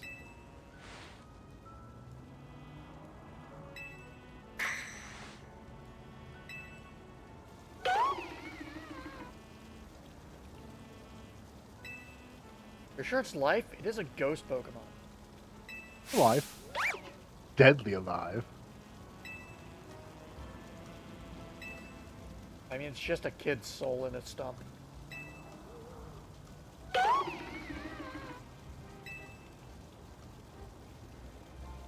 Oh, is that all? I have plenty of those. I am looking forward to getting to some of my favorite quests in this game. There are some absolutely amazing side quests. This was not one of them. Like, not that it was bad, it's just, it's not, there's nothing spectacular about it. Very careful in here. Because those guys aren't aggro, that one is. Shit! Spotted me!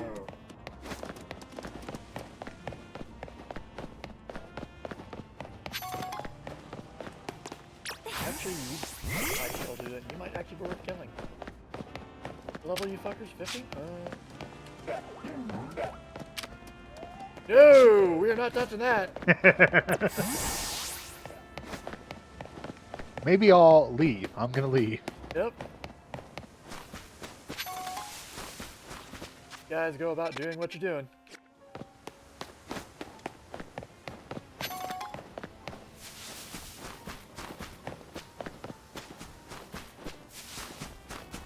We're not going to worry too much about capture stuff, but I am going to poke my head in this upcoming wild zone just to show it off.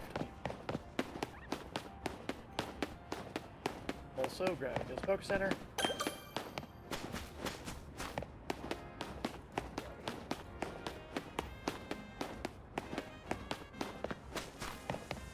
Ew! First one of the shitty trio acquired. We don't need to catch one of those. We do. Why? Side quest. Nah, I disagree. Some side quests can go uncompleted. No. It cannot.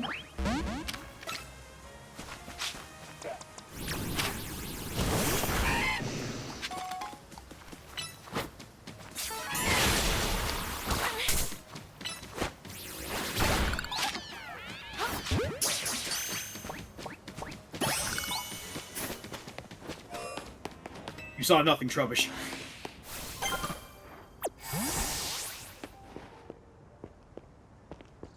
Alright. So this is the place, this is the first place that I ever encountered the true terror of an alpha. Oh, I shit, see it's it. awake! It's awake!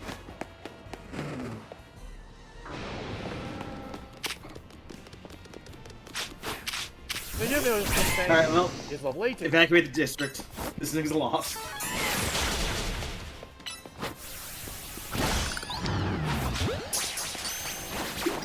That was level 18. That is level 33. That should be fine. I have faith in you. I don't. Coward. Oh, these holographic walls will hold it in. Oh, thank goodness. So we don't currently have any upgrades to our health as a player. There is an Okay. attack that thing. So we have effectively 100 health. That thing can do an attack that'll one-shot a trainer. Don't get hit. So that asshole's over there.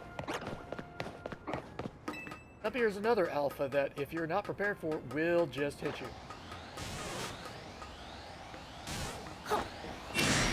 Level 40 Pikachu! This area also has Okay. Meditites, which I was coming back for.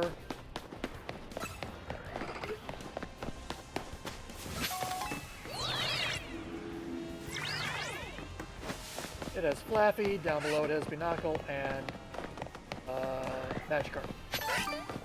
And that is this wild zone. Oh, and Swablu. Actually, I forgot about Swablu. this. Oh, turn around.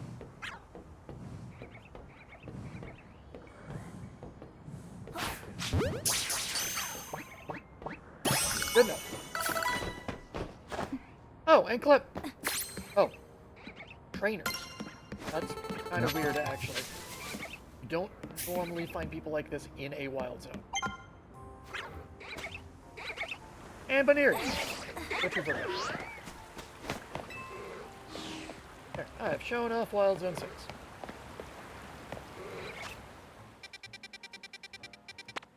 Lita is down here.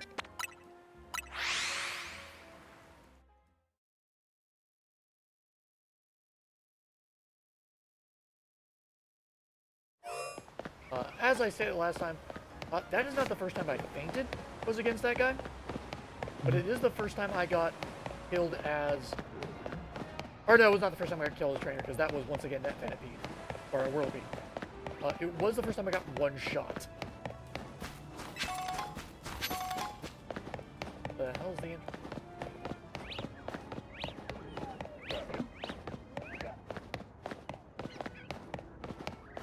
There we go.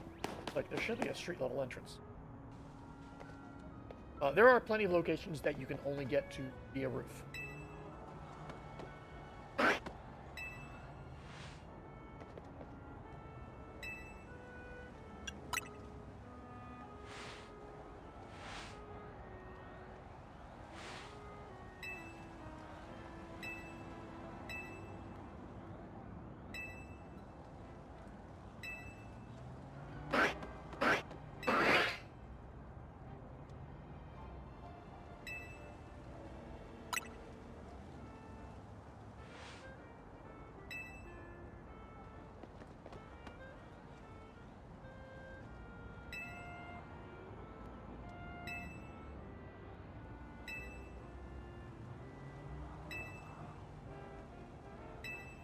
You also had someone steal your bag, have to get it back, get stuck in a battle zone, and then get dragged to this hotel against your will?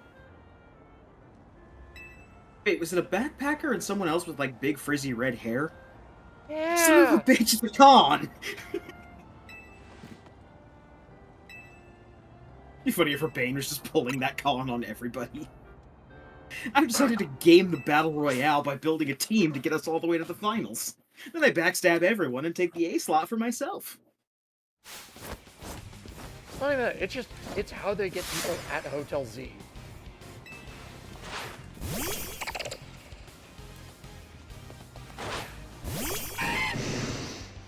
What says dance more than shrimp? Station.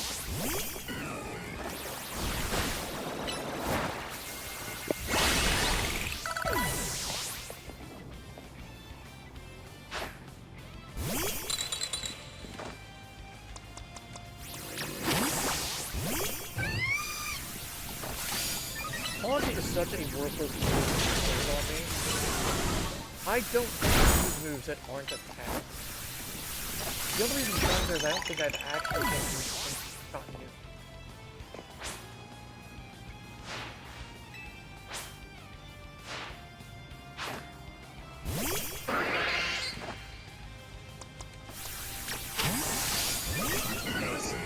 Starmie's Mega Evolution is a beautiful dancer.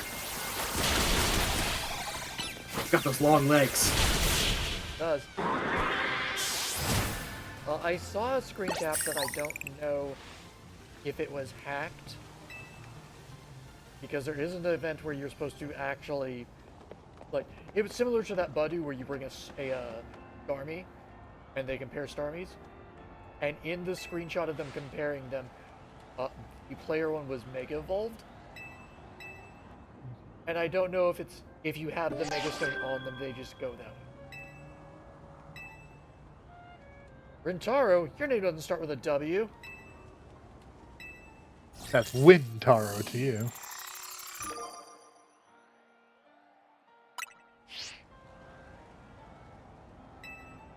We couldn't think of anything that started with a W. Winsome. Here's where we are taught about the fact that you can pass time on a bench.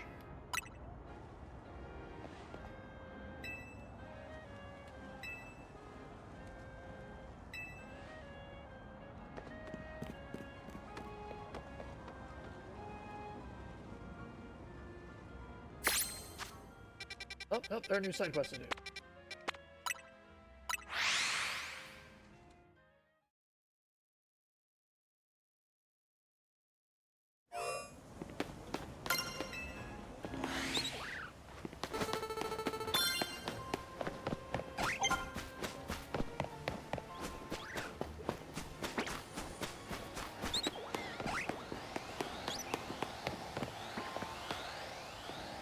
Alpha Weedle.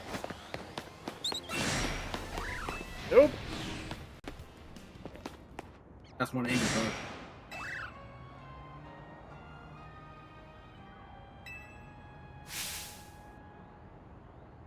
Neither of those are shiny.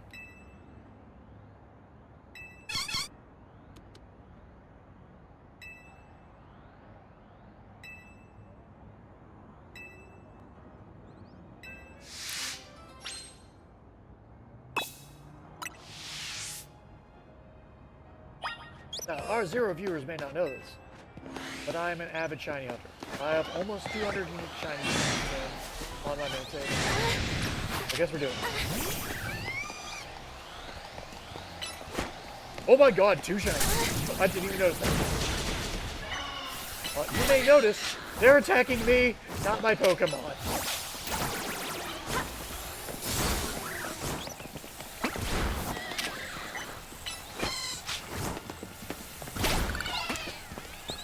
Oh my god, I'm fighting everything! So, one of the multi-ball. One of the things that alphas do is they will roar. Roaring will aggro every Pokemon in a radius, regardless of whether they are normally aggro or not.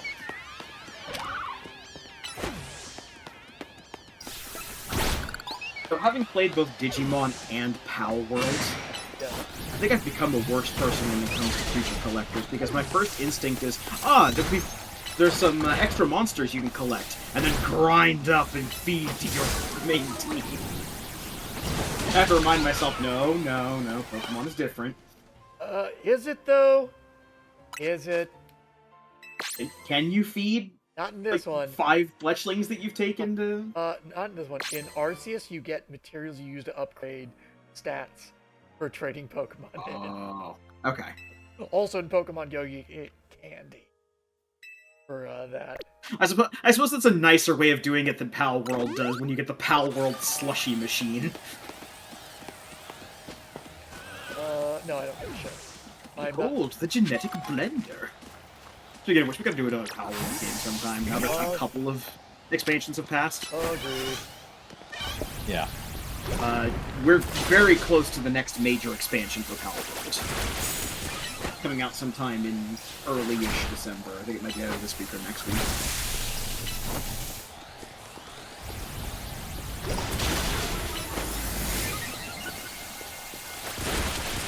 So, features about alphas that I don't think I've brought up before. Alphas have guaranteed 4 IVs max. And one of those IVs is going to be HP every time. So they are damage sponges.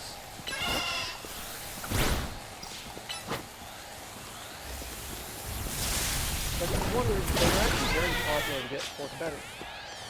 Though they have a downside. Some moves, their animations for their attacks originate from their head. If your Pokemon's too big, they only angle down so much. Interesting.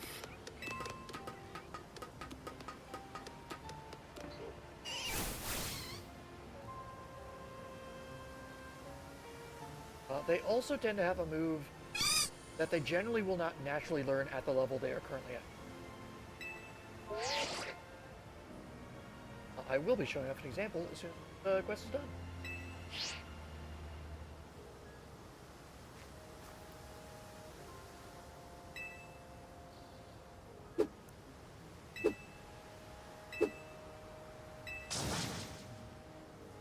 Mareep.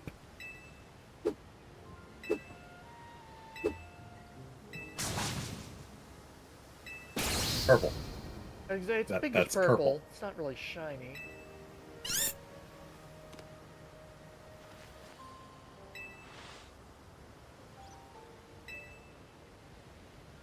Unfortunately, its aberrant color angers Arceus, so we must throw it off the roof as a sacrifice. No! This is your free shiny of the game. Pokemon Legends. Arceus also had one in which has a Ponyta. Really?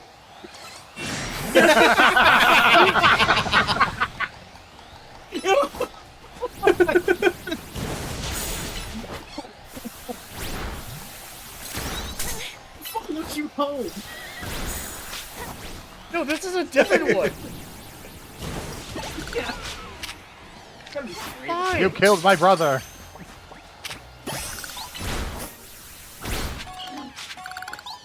All right, now that that bullshit's done. So, potential question. This might be obvious to like other Pokemon players, but if you get an Alpha Pokemon and you evolve it, is the evolved Pokemon also Alpha? Yes.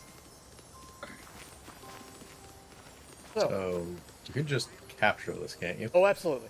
I'm showing off. So there's a symbol by the Pokeball. The Pokeball symbol by its level is I've got one. It's in the Pokedex. The symbol next to that is the shiny symbol. So if you're never certain if something's shiny, you can just lock on and you'll find out. They also have that little sparkling sound and visual effect, which is unique to this game. There's also another sound effect, which I have to go away to reactivate. Real bird? Real? Oh my god, fuck. Damn you walls! Alright. Pokemon are our friends. We're dumb as shit.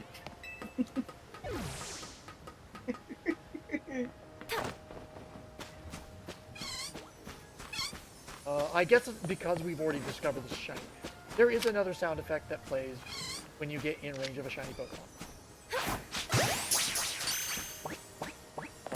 It's especially annoying if you're running around down on the street and you hear it randomly, and you have to search around to figure out where it's coming from, only for it to be either a Pidgey or a Fletchling on a lamppost.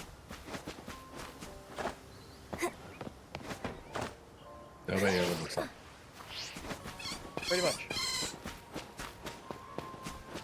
As we play through this game, I'm certain we are going to find another random shiny. So we will hear that sound effect as it goes off then.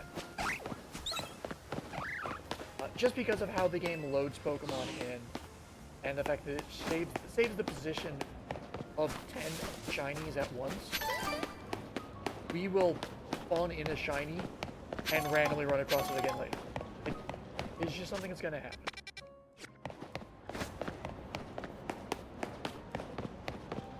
I mean, apparently, like, alphas just spawn anywhere. So. Almost every Pokemon spot where something spawns in has a 5% chance for that Pokemon to be an alpha. Yeah, it's just the timing could not be better on that one. The fact that we've got the Flappy and 2 Weedles in one load into the zone, ridiculous.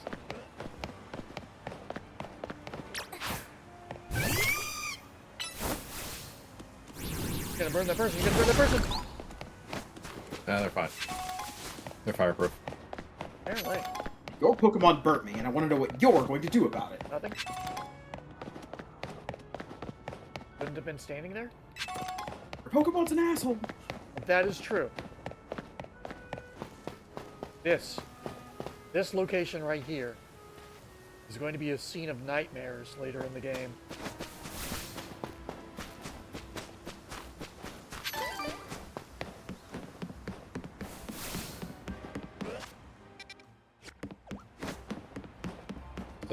So much muck. I said nightmares, not dreams. You! Well, this is the asshole, the reason why we're collecting the monkeys.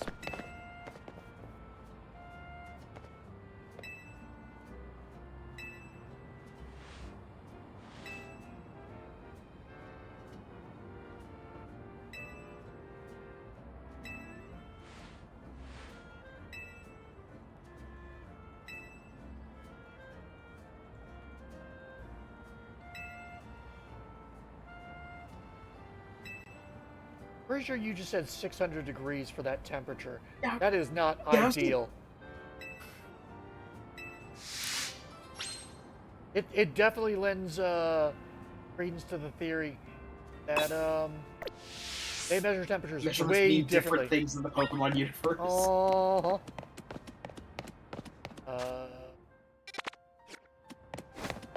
There is a spot worth a guaranteed Pansage, which is the only one of the 3 missing. Oh, right, I mentioned this earlier. Big fish. Big fish. Big fish. Which is going to be used for something else later on. Wait, is that That what? Magikarp that has Hydro Pump? Remember how I said they alphas had moves they wouldn't normally have? Fair enough. Really quickly put you guys in where you need to be. Also, if people see a Pokemon they specifically want to see fielded, call it out. We'll do so. Normal. Or Big Bug. Big bug. I wish there was something on the little like thumbnail for the Pokemon that indicated that they were a alpha. Yeah, it's not on the thumbnail. It's just up by their level in the top corner. Yeah, but if you had like 3 or 4 Magikarps in the box. Yes, it would be nice. Hey, speaking of big fish, bigger fish. Bigger fish. How big is bigger fish? Fish is already big, I imagine very big. Big. Yeah, big fish. He is the first example I saw of issue with alphas and hitting shit. Well, Hydro Pump centers from the mouth.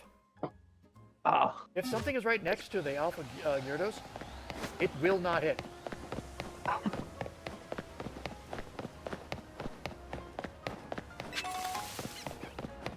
Which, while hilarious, kind of want this stuff to hit.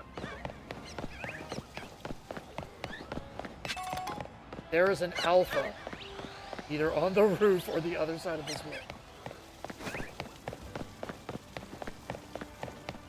It's a shame. It's gotten into the apartment complex. Nothing can be done. No survivors.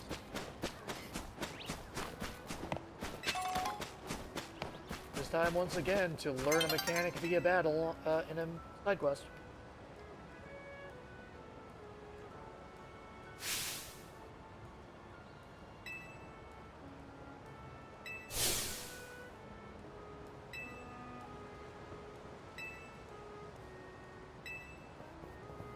Which status effect is the most powerful? It's called Frozen.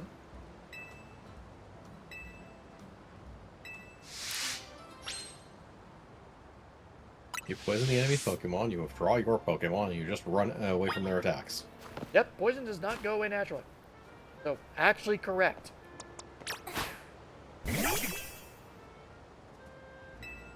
Toxic is particularly nasty, especially in PvP.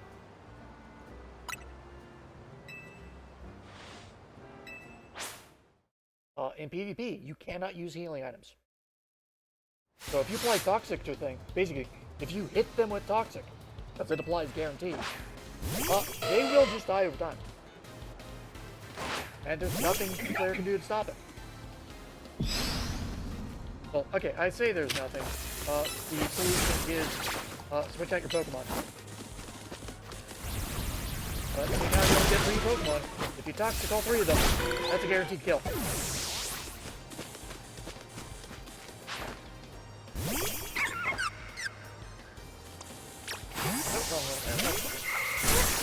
You have this.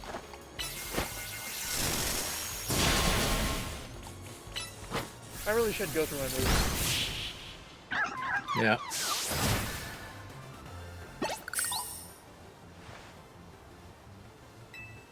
No, because paralysis doesn't stop a Pokemon in this game. Paralysis doesn't stop Pokemon in the other games too. Just Uh, slows their It has a chance of making speed, and then has a chance to make them not act. correct. Seeing how it doesn't have that second part in this game, very ineffective status effect.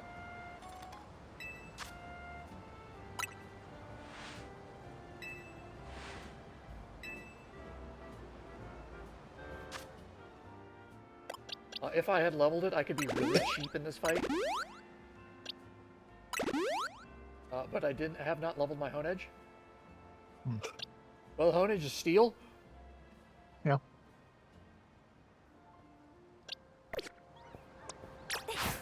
Oh, let's go through moves real quick.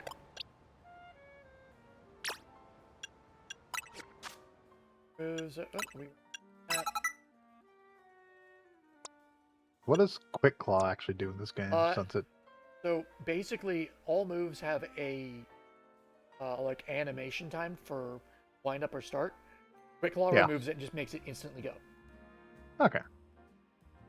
Except for the one thing where I wish it did. My poor baby. Aegis Slash got so horribly screwed over in this game. Oh, the switch between attack and defend. Yep.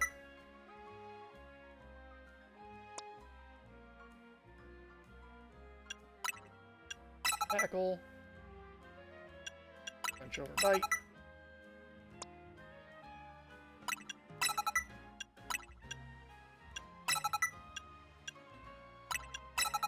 Draining Kiss is really good. Sucks.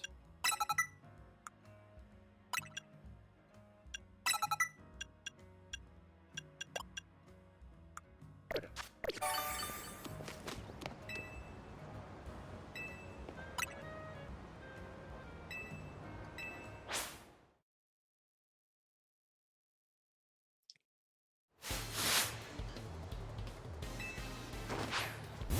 For the future, I will probably be putting Hone Edge on our team, because it is one of my favorite ones in this game.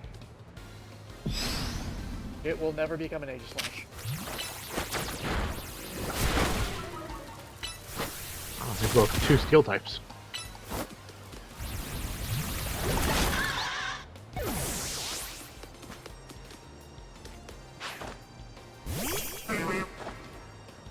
Oh, so you're still type.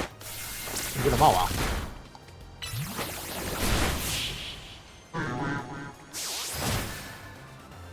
What now? I'm all out. Oh wow, yep. Yeah, your strategy failed because you didn't even poison anyone. I didn't even have to bring in the Hone Edge, you just didn't poison anyone.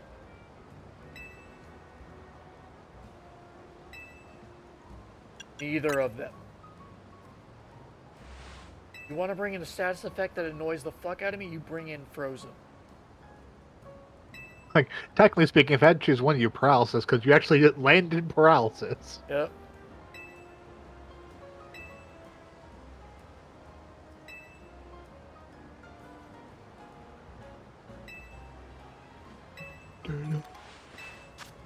Thank for the item I didn't need.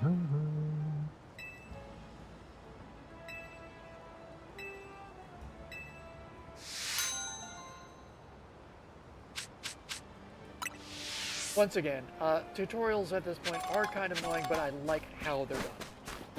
More games need to it's like- implement them in this manner. It's very much like the Pokemon school at the start of, whatchamacallit? Really? That's what baby wants to die. Well done. I'll still capture it afterwards.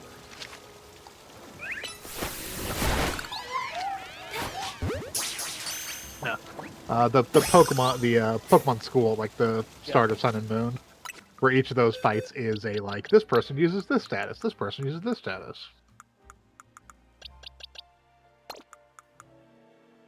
Collecting Flabébés. Yep, Yeah, gotta it's one have of the all quests. 5. Yep.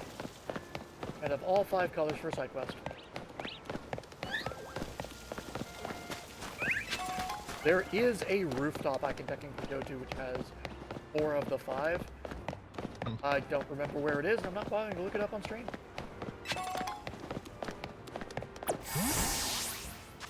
Like, worst comes to worst, there are plenty of places to go. Anyway, yes, there is. Oh god, is it one of my favorite ones?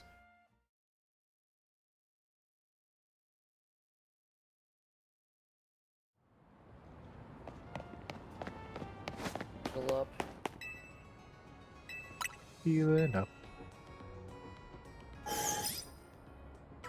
If this is the one I think it is, this is the one that a lot of people end up tossing their reward without knowing what it is. What? Huh? Hey, come here. Wow, that's interesting. But no, not yet.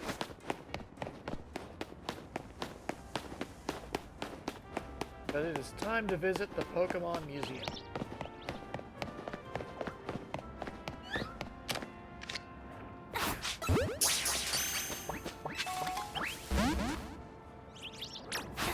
Okay. You chose this.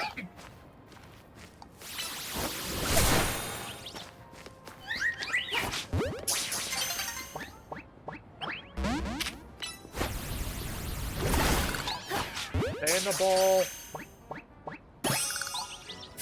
Ow. Okay, cool. Enter before it becomes night.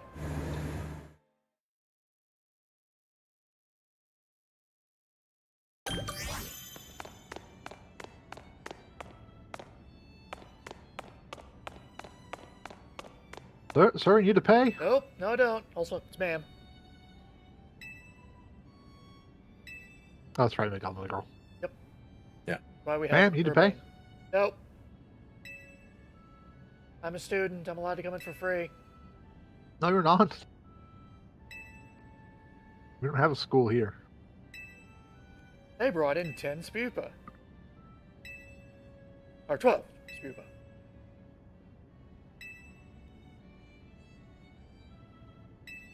They brought in 10 Supa and also can't count. I like how they say don't try to battle them. It's like, I'm in a museum. I'm not going to fight people in a museum. Oh, really?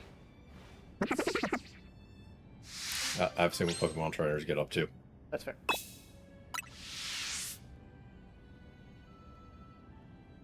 So, the museum is actually really cool. There's a lot of art that is based on actual real-world art. Just With Pokemon just slammed into Pokemon. them. Yep. Some of them are art pieces from actual story of X and Y. We'll see a little bit of that later. And they're currently doing an exhibit. Hear them everywhere. There's the, I was gonna say, where's the one I just saw?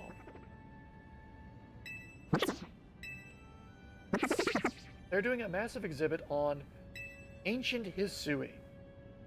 The Hisui region is the location for Pokemon Legends Arceus. There's a lot of stuff that is very referential to that game.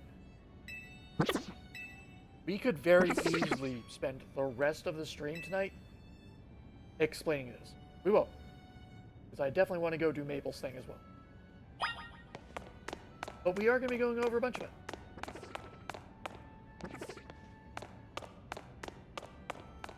Hey, you went out of there. So, this hologram is the thing that a lot of people, when this game was just about to release, data mined and assumed that the city itself was fully rendered at once. Because they thought this was the world itself. Ah. That being said, a large majority of the city is rendered at once. Which is mildly why the buildings are the way they are. If they were fully rendered as they were in the initial trailer, the game could not run at a stable 30 frames per second on a Switch One. So these right here are involved with X and Y, but not with the actual game we got to see. These are all a lot of the concept arts for Power Station, which was cut before the game released. It is brought up in discussion in the game, and it is technically a plot point, but we never go to any of the power plants themselves. These are every single Pokeball design. Hey, wait a minute. That's not a Pokeball.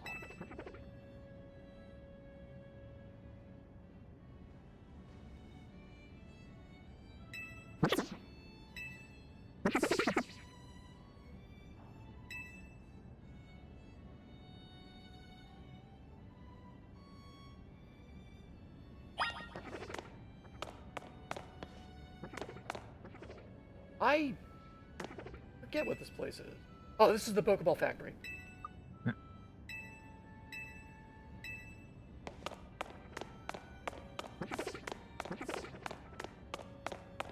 Thanks, these people.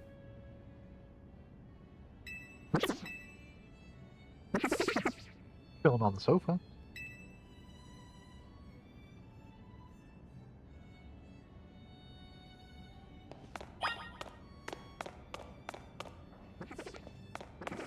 And now it's time for that exhibit I was talking about. So this right here is a regional art for Hisui. Those were all locations you could go to throughout the game. How'd you even get in there? How are because we, how are we getting you out? because this isn't. Oh god, it does have a glass wall. They're just taking it. So that right there is a crafting table, which you use in Legends Arceus for crafting all your Pokeballs and healing items. Because in Legends Arceus, you crafted everything. There are the medicines. You stored them in that little bag that was on your ass. And if you fainted, it basically sent a thing out online so that people could retrieve your pack for you, which would send back the items that you lost for fainting, and had a chance of getting them a reward for it. Phew. This right here is potato mochi. This was the one piece of food that existed back then, apparently, because it is the only thing you ate. Much like croissant curry. Some things never change. Here's some of the art for the buildings and parts of the actual town in what was, I believe, called Jubilife City. That is actually where you wake up initially upon entering the world. This is a farm you can develop into growing different berries, healing items, and apricorn balls, which you can actually see the little setups here. This is a miniature of the main general store. Now you get out of there with the display.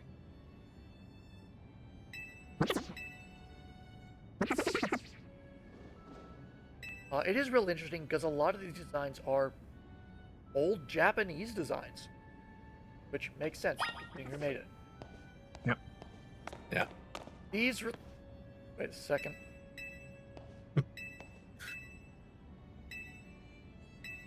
I don't want to look. I want to. Give me you. So these three are the outfits that your player starts as, depending on whether you're a boy or a girl, and your rival character will be the other one.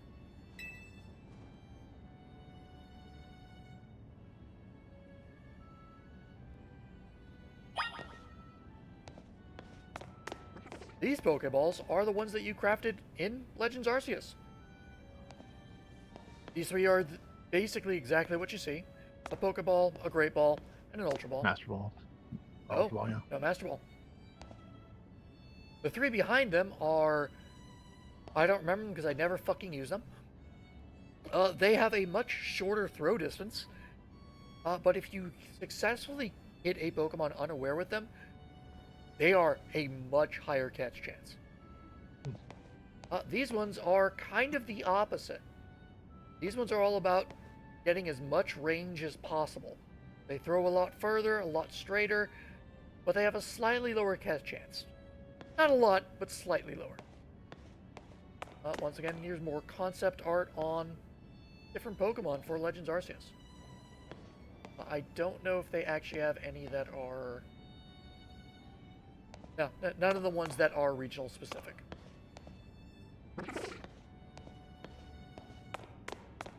Other than this little shit right here. Come on. These are all the hairstyles that are available from the barber in that game. People have theorized that these are also art of the developers, but no one has been able to confirm or deny it.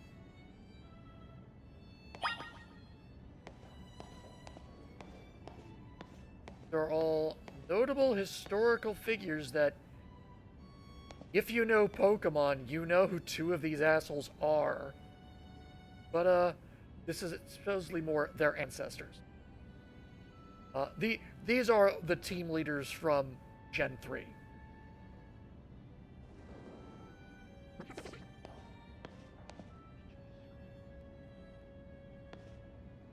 You're not fooling anybody. This armor here, the armor worn by the commander of the expedition force in Legends Arceus. And right on the other side there is the normal uniform he wore, or rather, kimono.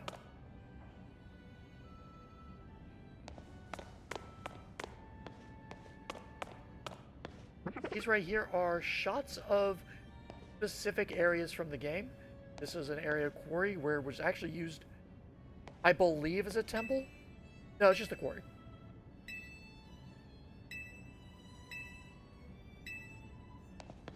This, however, was a temple to the god Arceus.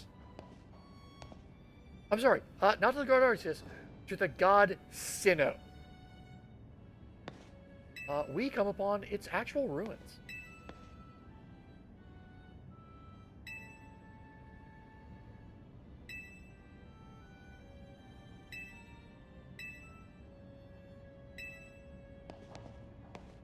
We'll get back to this in a second.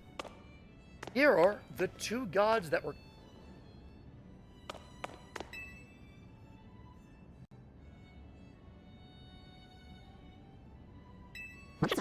Those are cool, like Monster Hunter style Yes. interpretations. Yeah.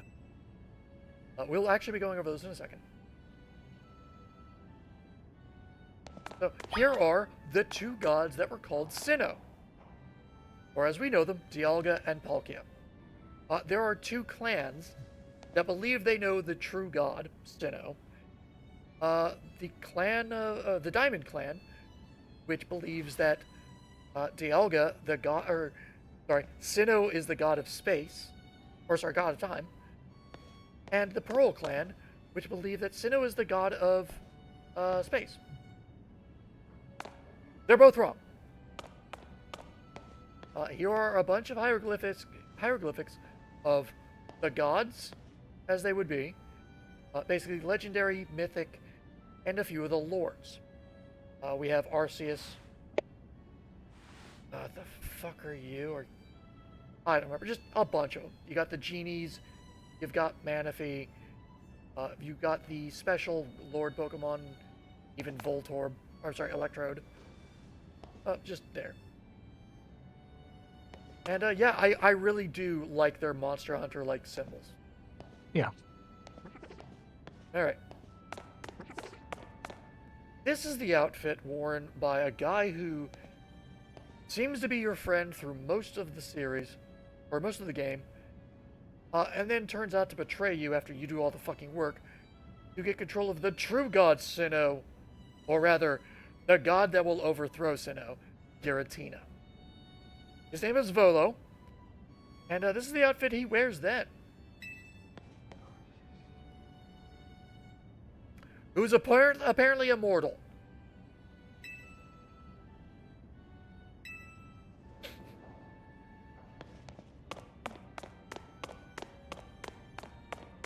It's actually to bring up Laventon, because I don't know if they have a portrait of Laventon in this display.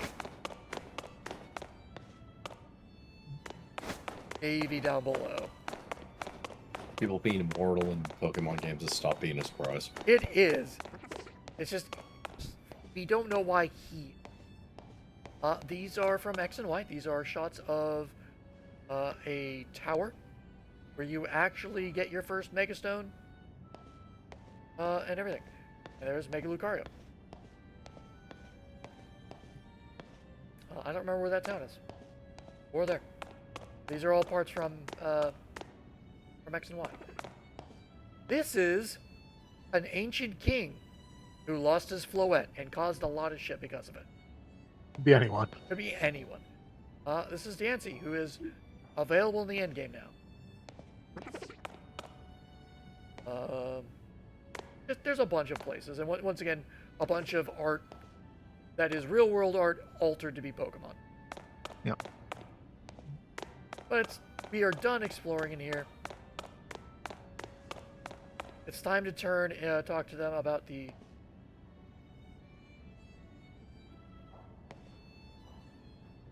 There were 12 of them, right?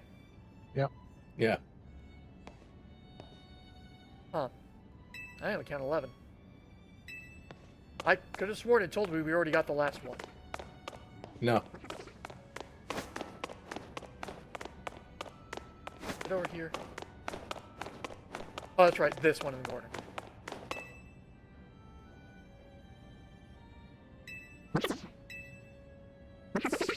Oh, I guess it said we need to find the last one, not we found the last.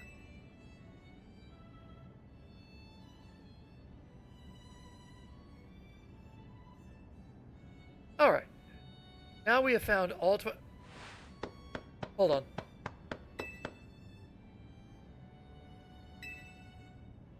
Okay, so there's 6. There's 6. That's 12. Wait a second. Action Super.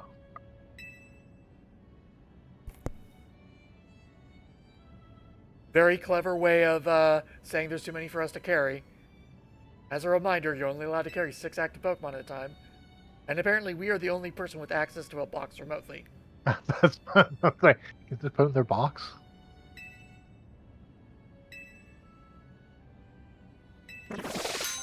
So we are given one of these Spupa.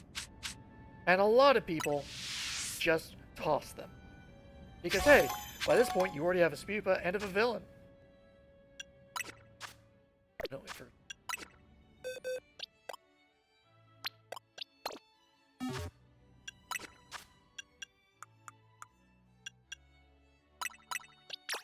I don't remember what level you evolve at.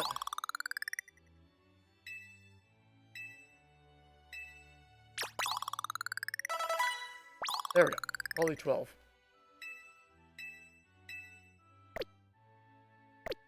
So the reason why this one is special is this one is from a different region. Ah. And Vivillon is a Pokemon that has its colors different, and even design on its screen is different, based on which region you get it from. Sadly, they've kind of eliminated how that works. It used to be the reason why your game was registered to, yes.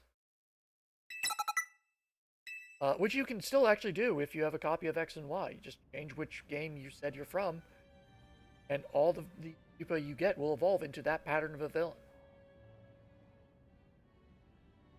Now they are all a default color, and the only way to get the other ones is to actually create a connection in Pokemon Go, trade a postcard with someone from a different region, and then you can, for 24 hours, catch a different region's Spupa or Scatterbug. Yeah, that is the marine pattern. Yep.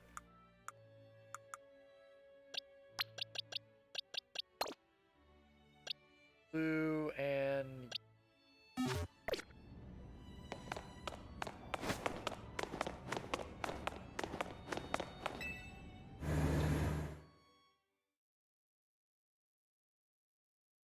Oh, I completely missed when you popped in, Cloud. Good seeing you if you're still here. I really do need to swap that onto my main monitor so I can see.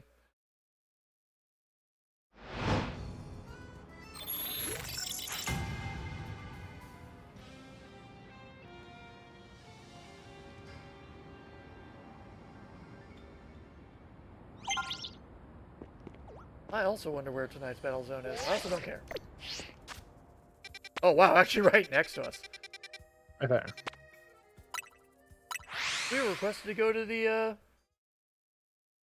go to Mabel.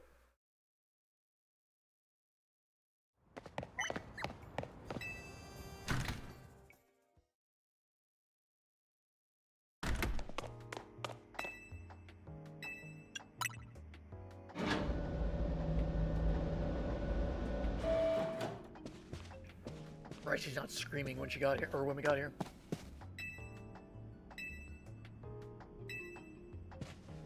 But you gave me a quest to visit you.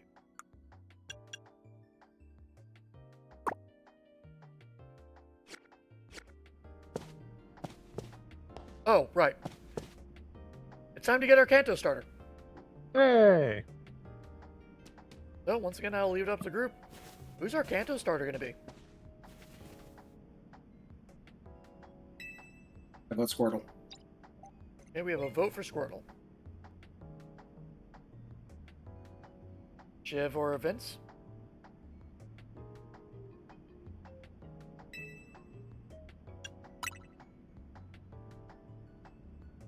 Do we intend to use our Kanto starter? They will be in a very quick Mega Evolution Stone. So possibly. Which stone do we get for Charizard? Either. Oh, we get to choose, or we get both? I don't know. I went with Squirtle in my playthrough.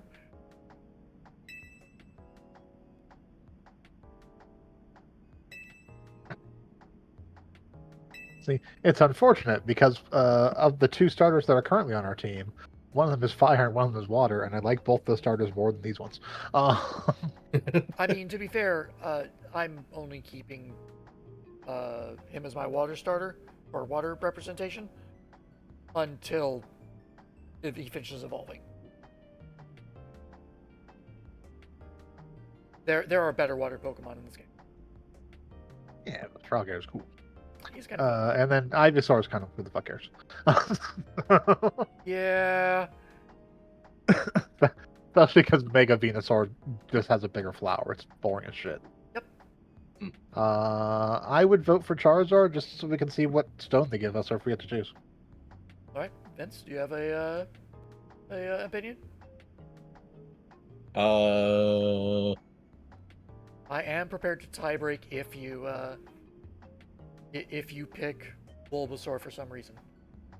But you know, if you To be contrarian. I was gonna say, yeah, A to be contrarian, or B, you might like Bulbasaur. I don't know. Not particularly. I'd actually go Charmander as well. All right, it's good because we would have ended up with a Bulbasaur God, why? because it's the one we don't have on the team, and it's one of the better grass Pokemon in this game. Like, don't get me wrong, we are not lacking for options in grass, and there are plenty of Yeah. viable ones. That one's just actually really good in endgame. Like we technically already have a Chespin that we could just throw in. I did say good Pokemon. Let me rephrase that. If we had access to PvP, Chespin's fucking god tier. Mega Chestnut apparently wrecks. But we're not doing PvP for a Megastone, so that's not happening.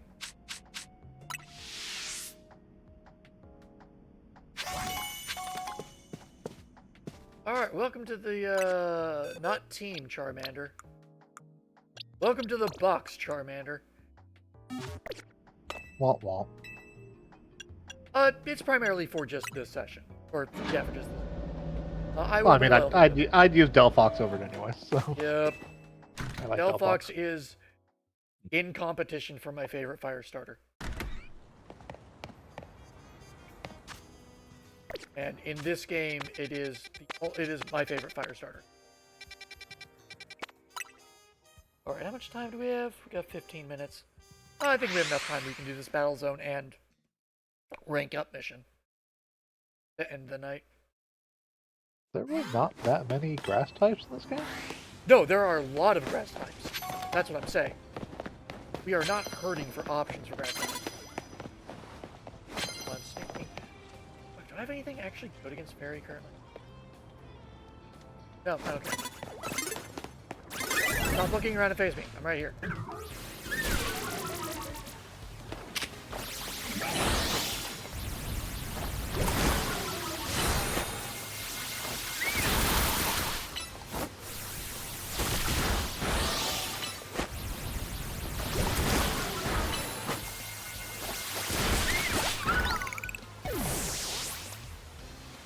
Oh, you haven't poisoned me. Shit, I should have done that.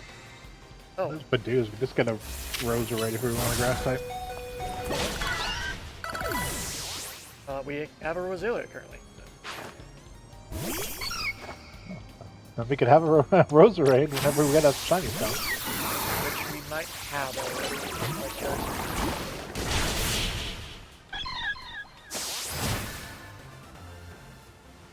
Really, the only disadvantage to using a Roserade, I mean, actually, even Go-Go's mostly fun, would be that it doesn't Mega Evolve like the starters or, Which we are going to want Mega Evolution as a kind of focus.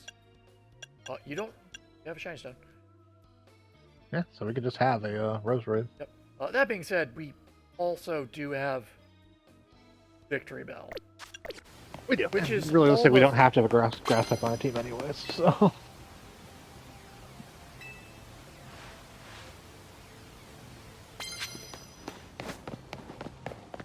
we're gonna have 2 steel types.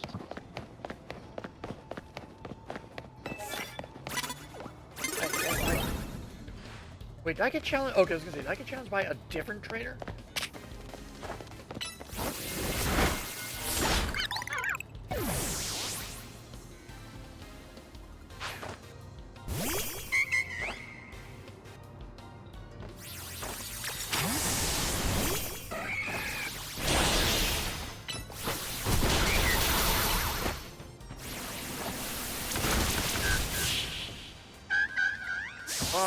Stab and hits.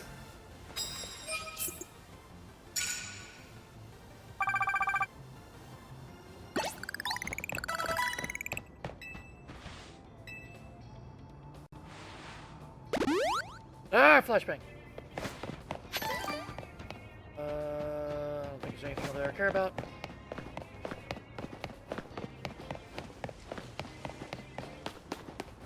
Defeated you. I think this is a primarily respawn area. Some of the maps kind of suck for running around.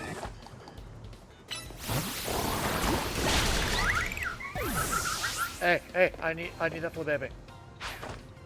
So I guess that was a Can't full have it, head. it's mine.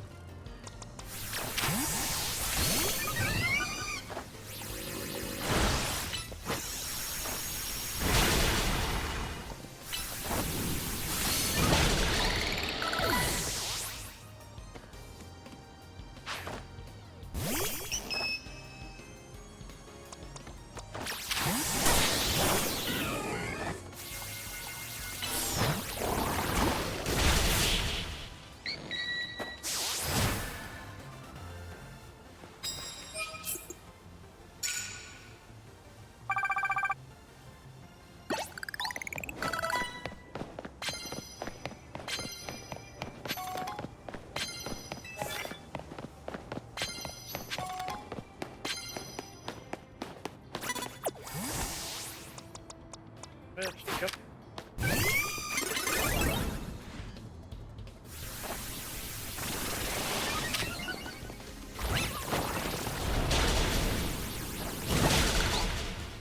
Oh no, its attack was like, never mind.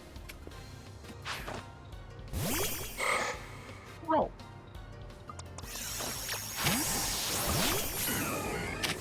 Well done. Rol's trying to leave. You can see the writing on the wall.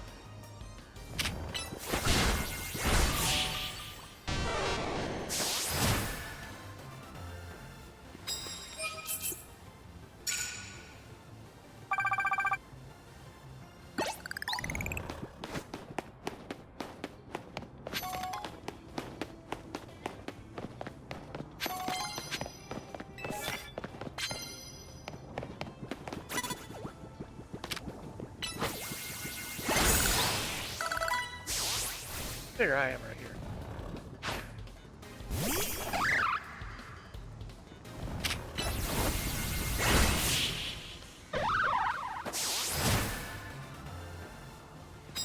Giga Drain is a little busted as a bubble.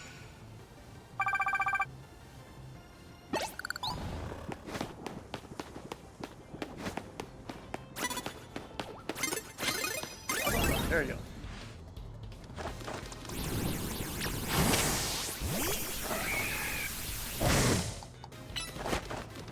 Roar is funny because it just shoves you away.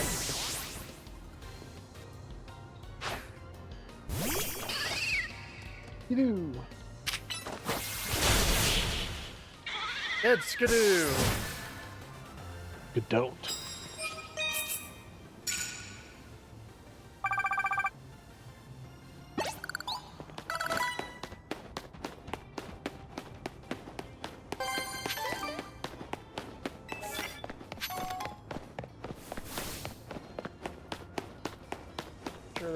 Pretty sure there's a Holovator nearby.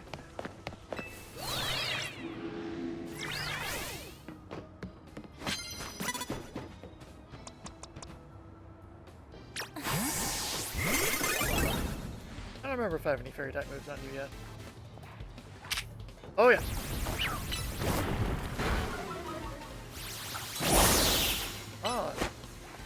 Nicely done.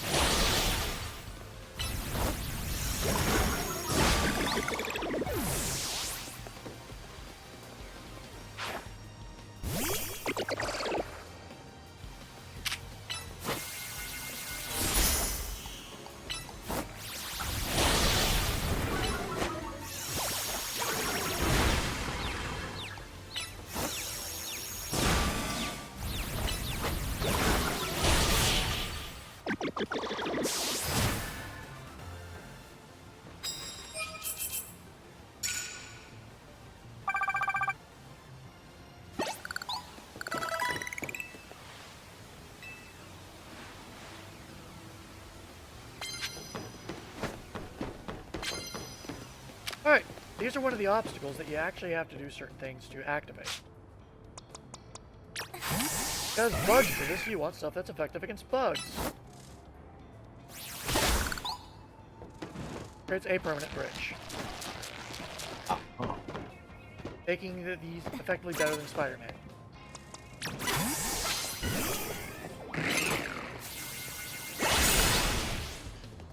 Yes, these NPCs are blind if you're not directly in their visual cone. They will not pop up. Because they're idiots.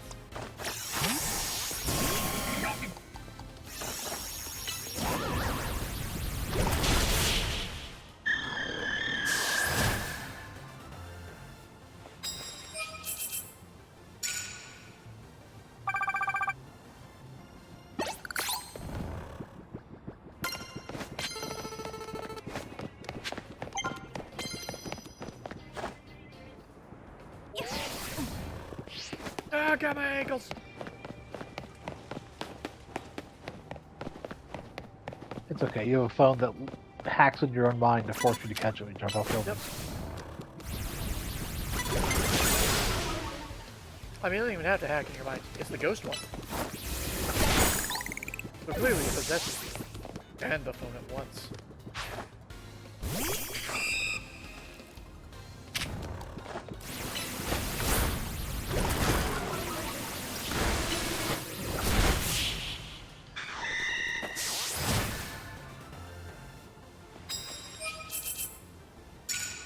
One more victory, and then we'll be able to go do the actual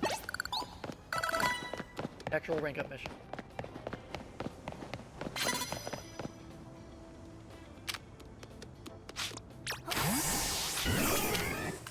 There we go.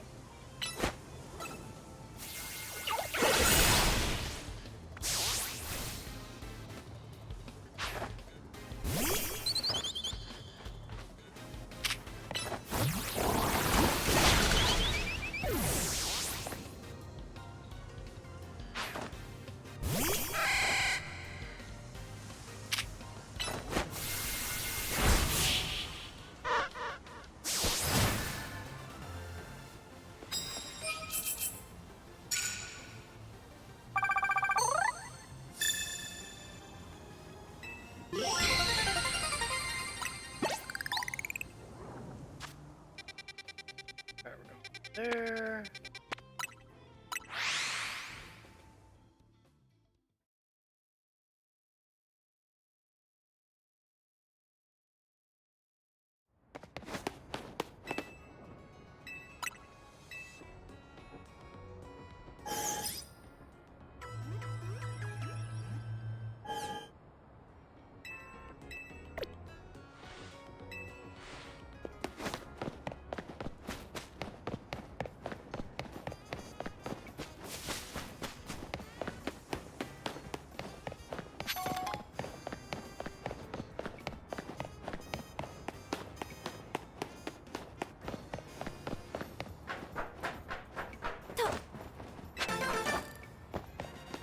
Oh! Oh, we're right here. So this is the person you trade colorful screws in to get plush dolls. Uh-huh. So, as you can tell by the little charm that the little canary plush is hugging, they have 3 different ranks. Start with bronze, go to silver, go to gold. Each one does better stuff. It is 3 screws for a bronze, 5 to upgrade it to a silver, and 8 to upgrade it to a gold. We've got 10, so I'm actually going to buy 3 more of the... Or 3 more of these ones. This will be useful.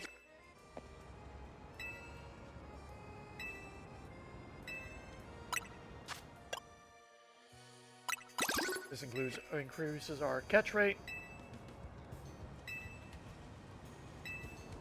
And the one that'll make it so that goddamn Houndoom can't one-shot us. This increases your actual character's health. We now have 150 health. Also in here...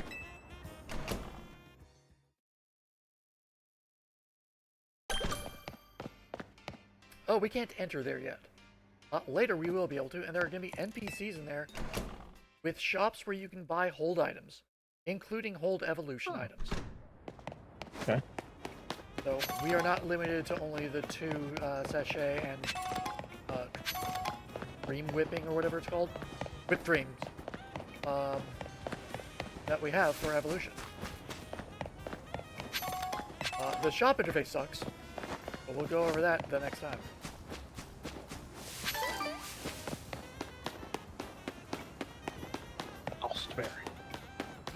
Going for the full course next.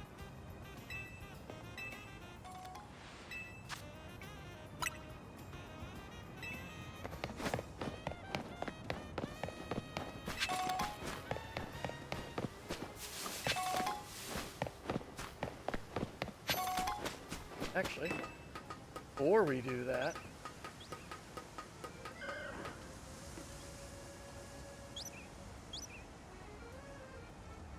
okay, you're not guaranteed to be alpha. That's a sign. Alpha Dratini. And no, I need it from that morph currently.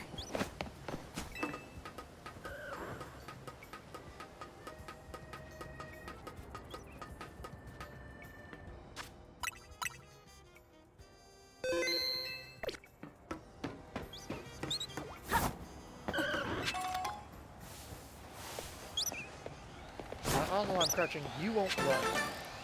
So, Dratini is one of the Pokemon that will run if it sees you. But if they're an alpha, alphas aggro. Oh god, no! Not yet! Not yet!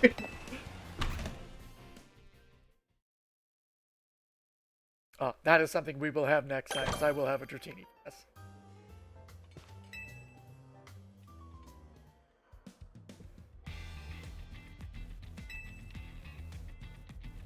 I am actually kind of glad that it was a alpha and that high level, just because that was so much funnier than just catching one. Yeah, you could have taken it.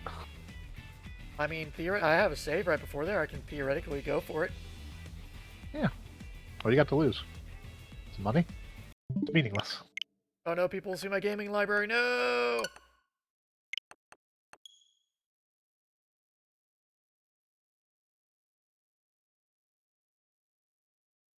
And also no, because if I pass out, I'm just reloading my save. There's nothing we've for done this. You think they'll probably want to knock out the fletchlings first? They don't aggro as well when he yells at you? Let's see, are these important items?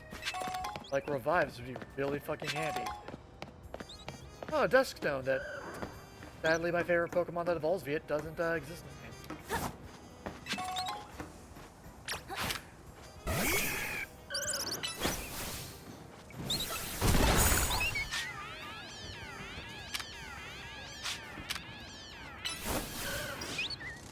Get back here.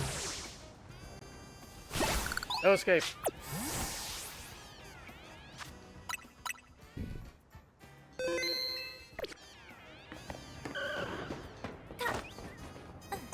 All right.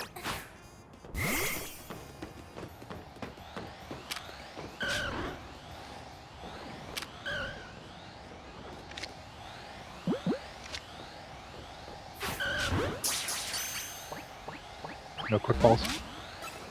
Quick balls actually aren't that useful. Quick balls actually only get their boost if you surprise attack them from behind. Ah.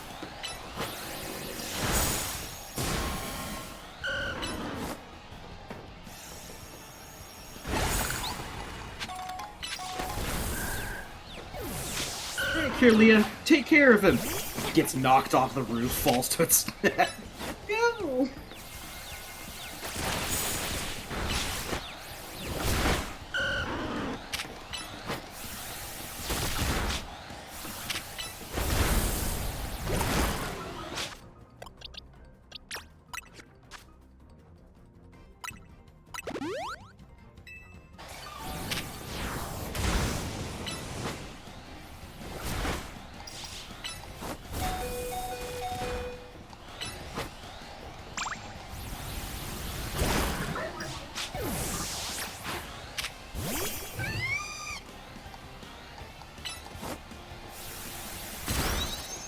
You stay away!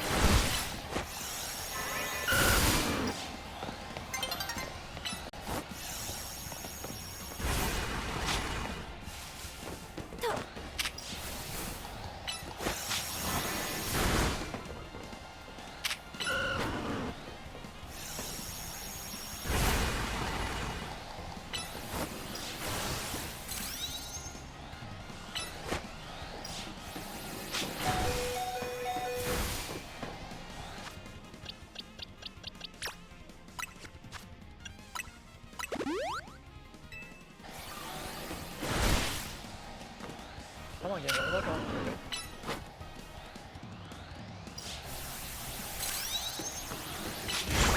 I don't know why that is not hitting.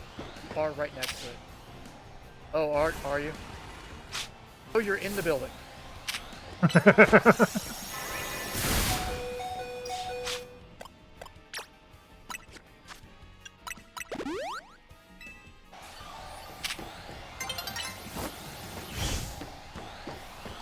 Okay, this is honestly pissing me off. Because we're not going to be able to... That Dane, I think, is going to fuck it up. And this is why this is a terrible system. Yeah, you had that if it wasn't for just running around and getting stuck in the roof for a second. Yep.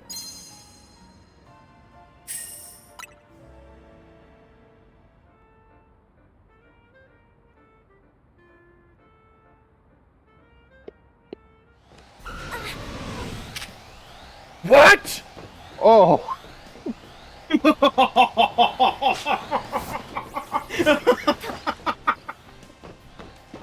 Arceus is a cruel master. So the only way this would be a rarer spawn is if that was shiny.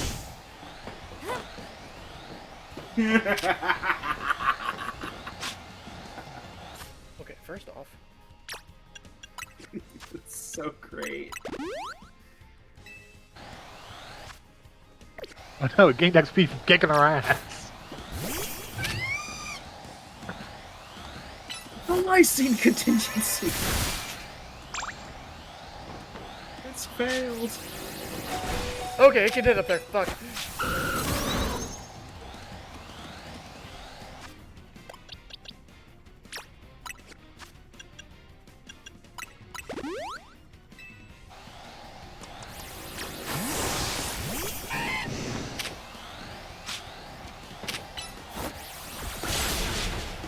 Retreat!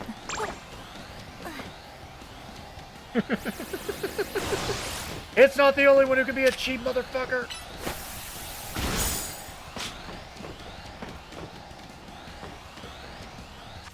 Hell, this is gonna take a while.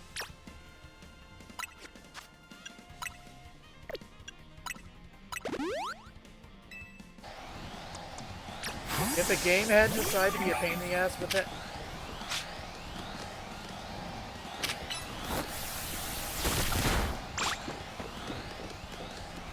I will use the cheapest attack if I have to.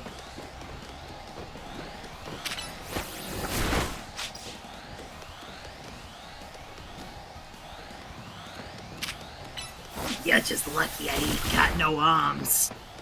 Yet. When you get arms, you'll be. Oh god! No! No! No! No! No! Oh god! Well, fuck. Oh, it's still going. We're still going, huh? Prob- People are just looking up the roof going, what the fuck is going on up there? Okay, this is now a matter of principle. Oh, did it despawn? Oh, it's on the ground now. Oh, is it? Or despawn. One of the two. Uh, Oh, no. No, No, that's yeah, still no, out it's- there. okay, it just reset. That's good.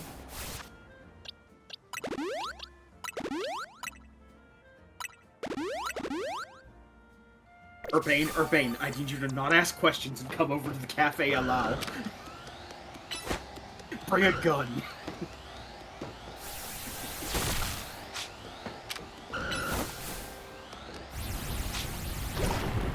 Oh, thank God it arced over.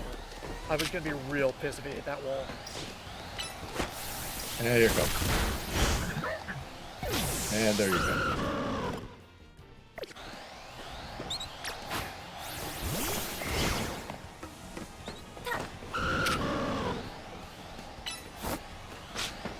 What are you targeting?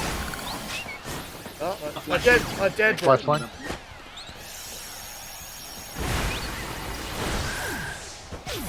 And there it goes.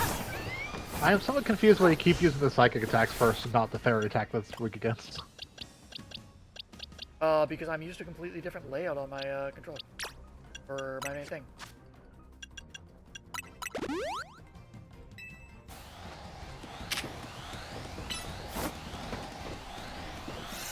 I'm more curious why this game is insisting on targeting everything but the fucking thing when it started.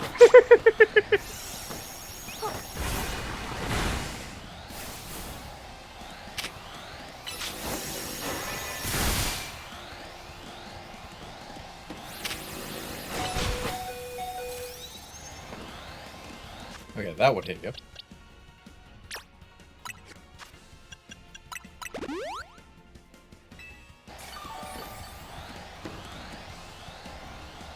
Targeting is often a pain in the ass in this game. Because the camera adjusts to a different angle where I can't get a lock on, it'll just lose lock.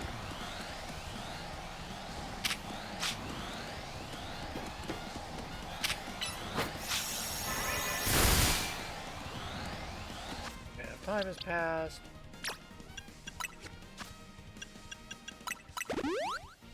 So in case you're wondering why I'm specifically trying to bring him in, he has a percentage-based attack. Not gonna hit. Should've, but doesn't.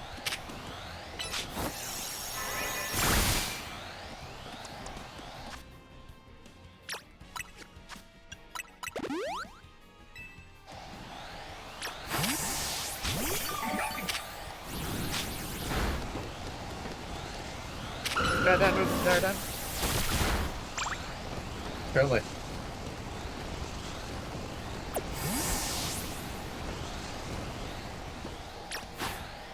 I don't know where the fuck you targeted that, but okay.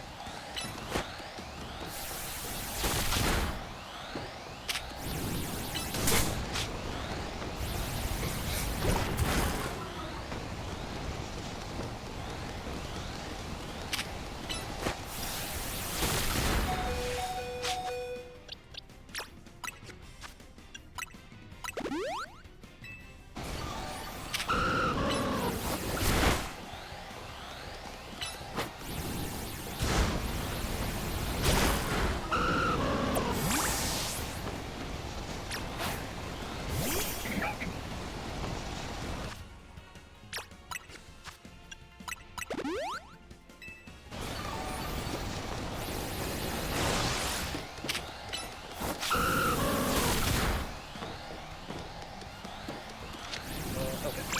I'm on the right Pokeball for this. No game!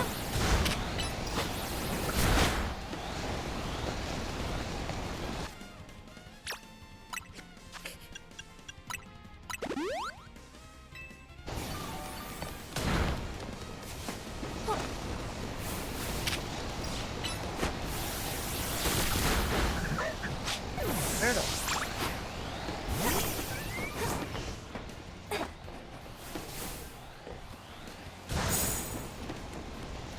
Honestly, I would like to not KO this if possible. But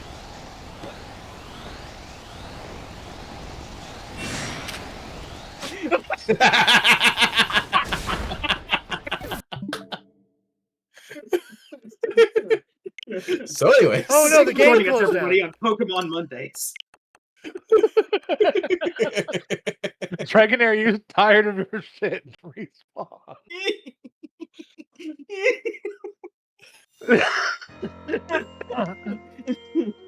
Hunter used not putting up with this bullshit.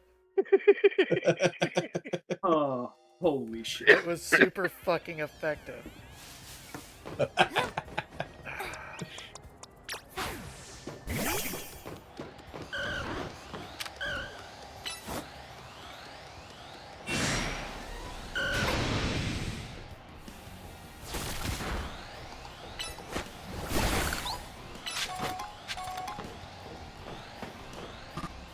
Oh, you got some shards.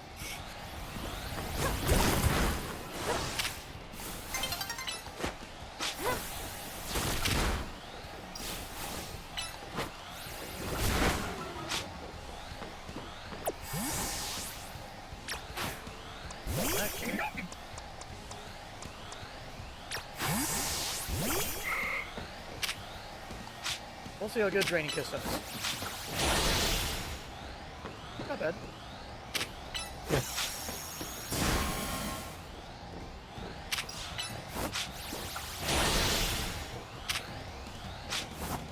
God!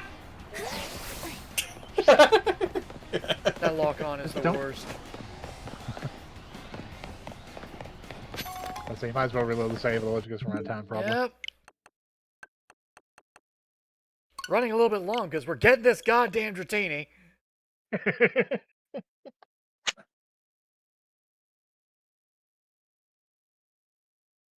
As you can see, The this seed combat value for the system has issues. randomization static? What was that? Is the seed value for the randomization static? No. Okay. There's no chance that you can go to a Dragonair. Go big or go home. No.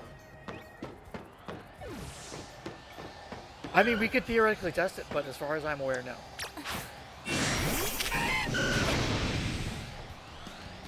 Get your ass down here. Switch. What was that? Switch. Yeah, I'd like to stay on this roof so that if I lose lock, I'm less You likely don't to... accidentally roll off the side. Oh, fuck, it targeted me on that one. So, sadly, there's no way to actually increase your trainer's health. Go up, go up.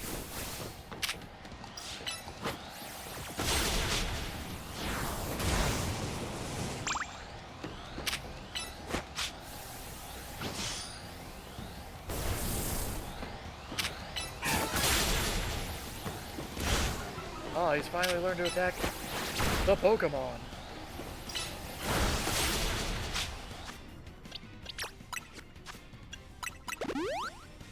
You know, I might just keep you as my water reference.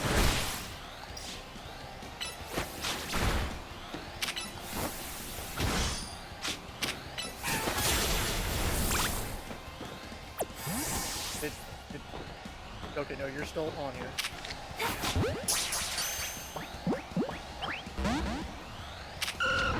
God damn it, it's pissed. So now I gotta wait for it to calm down.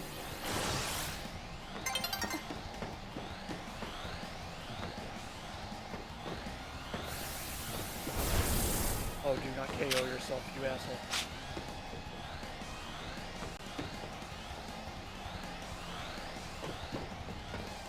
Because even with the increased catch rate, this could be a bitch to catch. Well, it has calmed down, so.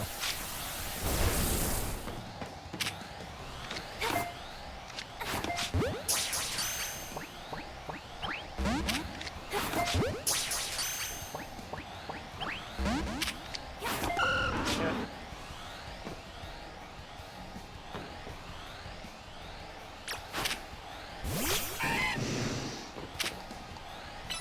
Unfortunately, because I decided to be an asshole and go off the side of the road. Oh my fucking god.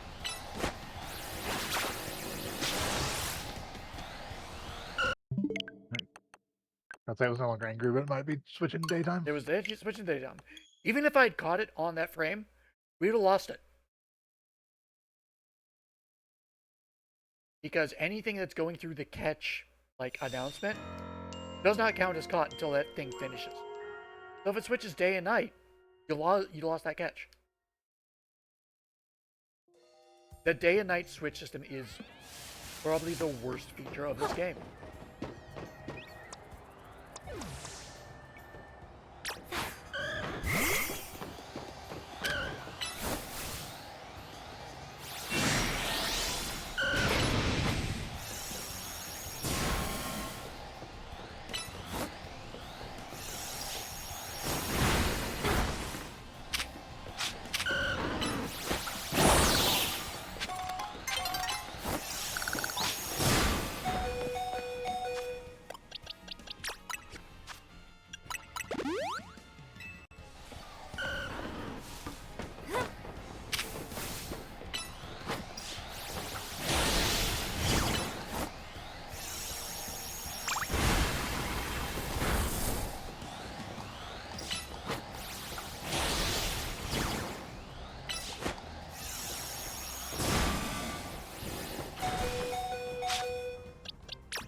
Thank you for toughing that out. Goddamn.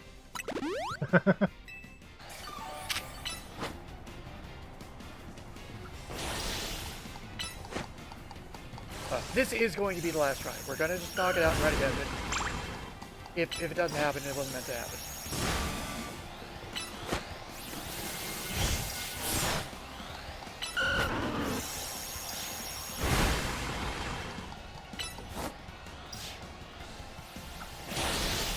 I'm not even sure I can catch this thing.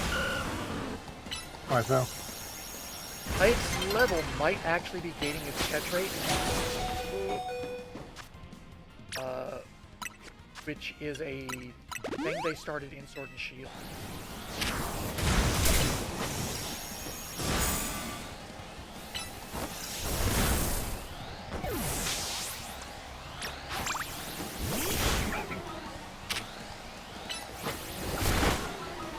Fuck off!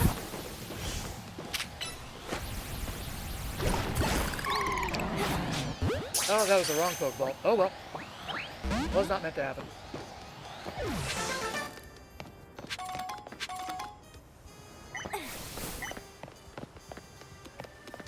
Alright, let's go to a Poké Center.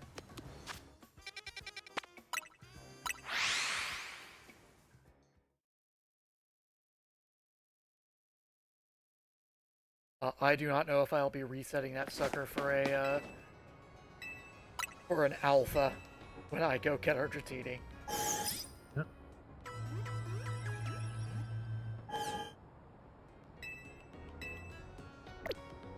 I needs help with? Yeah, I need fucking therapy after that shit. I mean, I'll be honest, if I'm Dratini hunting, I'm going to a different roof. Because I know where another one is.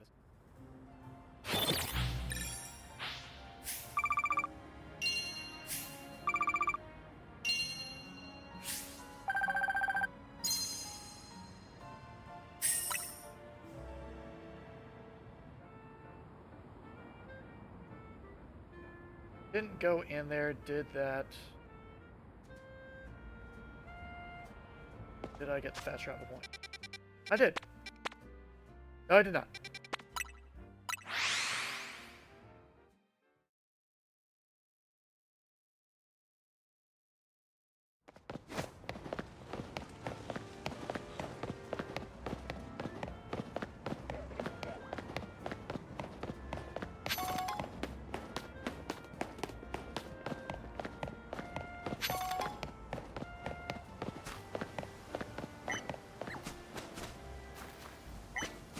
Listening to see if I heard another alpha.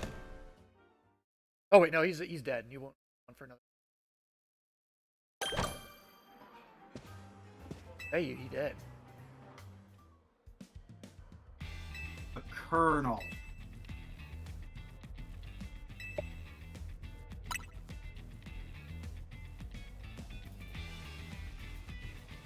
Rank W, Rintaro.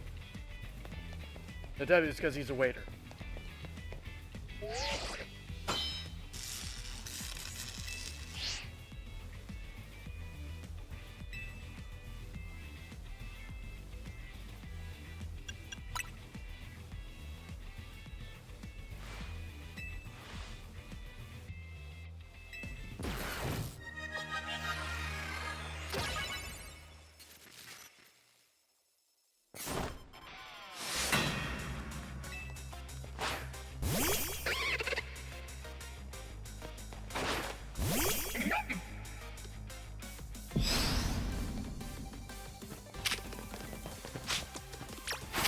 I wanted to see if I could add in something to by using that.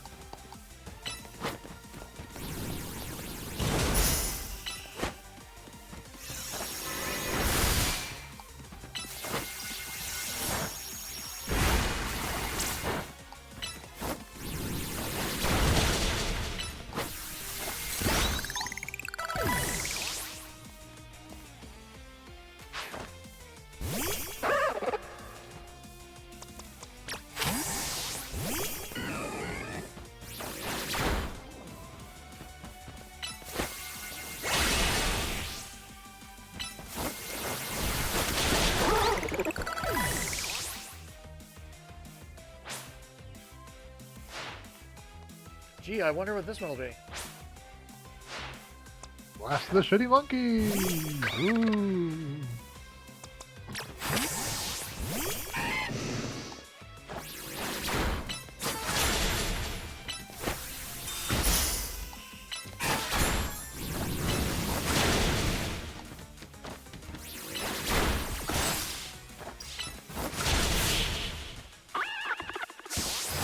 Aqua Jet is of a subset of moves that are really, really good.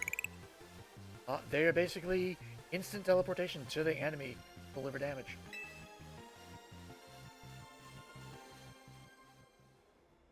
They were for a while one of the moves that was used for speedrunning PA Royale. Dragonite with extreme speed and a normal gen on can pretty much one-shot anything.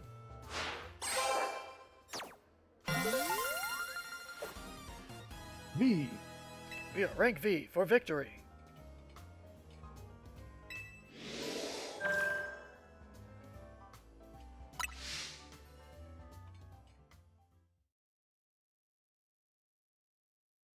Now that we have kicked someone's ass in a restaurant, it's time to eat.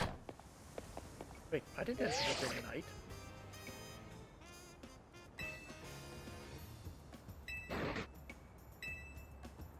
Oh, we actually might be running a little bit longer tonight, I thought. I mean, we've already like 30 minutes over our usual stop time. Yep. Tiger in its Tempest form with a glowing ass. Ma, the weird dog is back.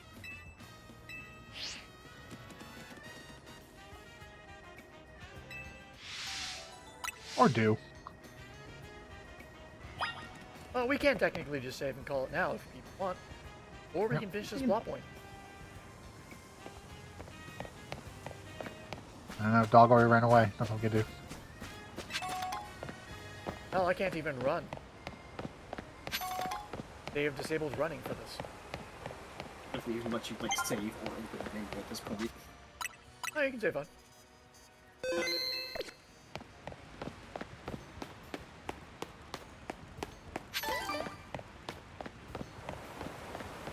If what I think is about to happen is about to happen, it'd be kind of messed up to not let you save it.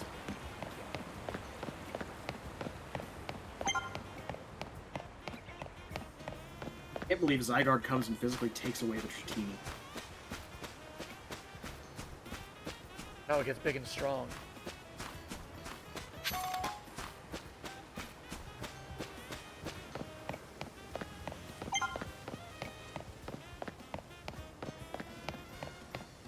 What is it, boy? Did Timmy fall in a well?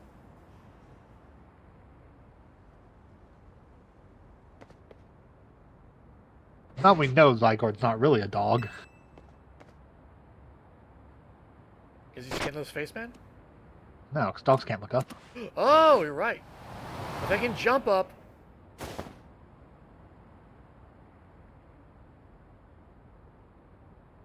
And apparently drag me with him. Holy shit. Strong dog. Wrong dog. And yes, this is the part I thought it was.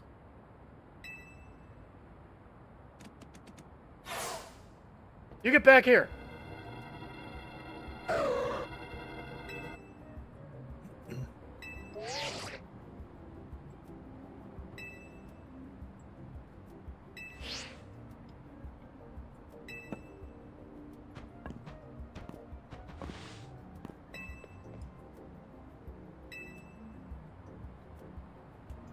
Rogue Mega Evolution.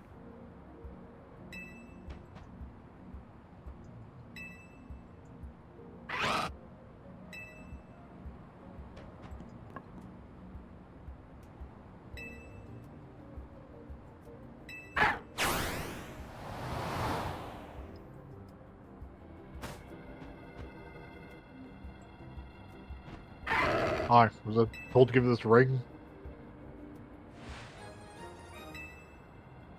I gotta get back to Super Smash Bros. That's not a ring, it's a bracelet. It's a ring for me. Fair. Alright, so now to go through our Sentai transformation. God, I wish.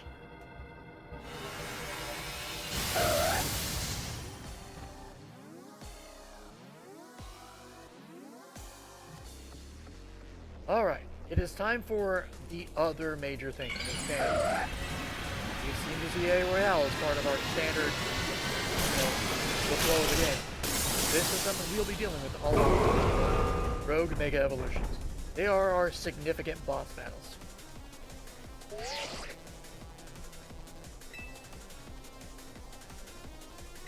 This is not true. You can absolutely hit the brick wall without Mega Evolution.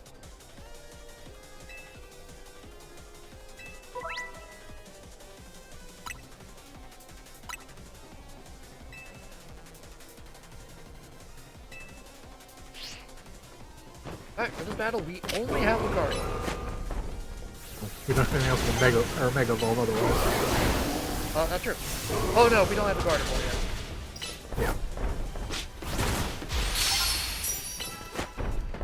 So, hit the Pokemon, knock these Mega Evolution out of them. Once that gauge on the bottom right gets full, we will be able to Mega Evolution our Pokemon.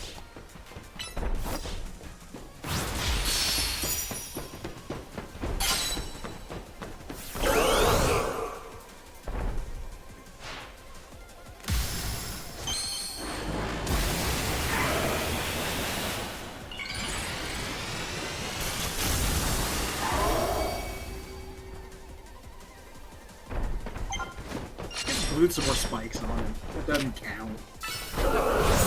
As you can see, the symbols have changed. These are all now plus moves, inherently towards the Mega Evolution stats. Plus moves are the things that actually deal damage to Rogue Mega Evolution.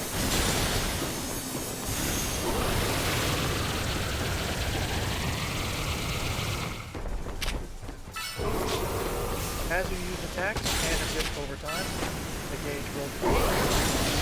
And when it becomes empty, you will lose Mega Evolution before that point. Unlike X and Y and Sun and Moon, you are not limited to one Mega Evolution per fight. But only one Pokemon... Build the meter back up. Yep, but only one Pokemon can be Mega Evolved at once.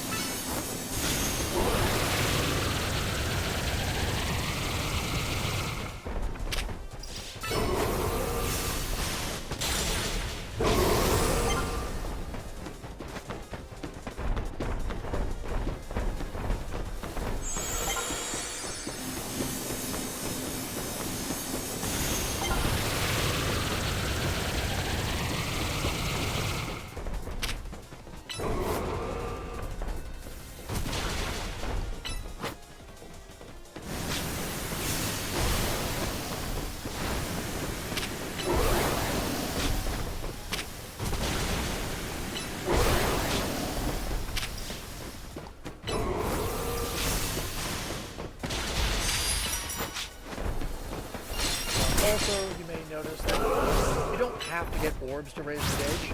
Just hitting with an attack will do it, but the orbs raise it faster.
beat the shit out of an Absol. Yep. And that is how you actually get a lot of the Mega Stones in this game. Absolute. There are 2 other ways to get Mega Stones, not counting PvP.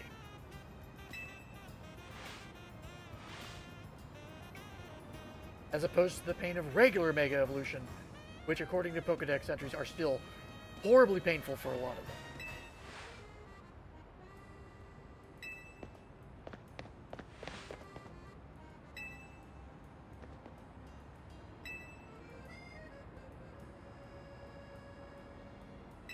So, this is actually the main purpose for Team MZ. They are aware of Rogue Mega Evolution and are doing their best to basically save the Pokemon that are Rogue Mega Evolving.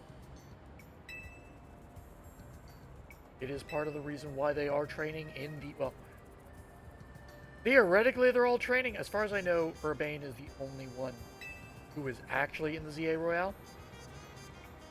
Because he's the only one ever facing it.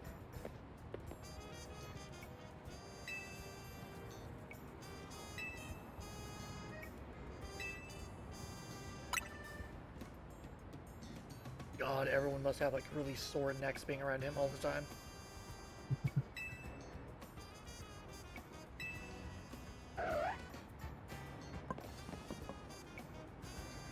Also, we're gonna get a free Absol. I don't know. It is the only one of these Rogue Mega Evolutions we will just get a Pokemon from. As a way to ensure that you have a Mega for future Rogue Megas. Even though you have a starter, which you're going to get a stone for, and you just got a Kanto starter, though I think that is optional, because that is a side quest. Yeah, you don't have to do that for you at this point. Yeah, in X and Y, that was mandatory part of the storyline. And Yep. was also your guaranteed Pokemon that can Mega Evolve. Yeah. Because the Kalos starters cannot do it until you do PvP.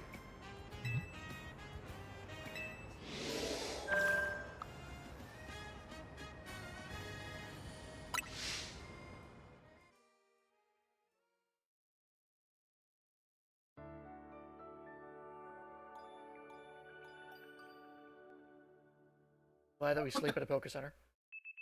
Yep. Just getting one of those ball slots. What's up, Krampus?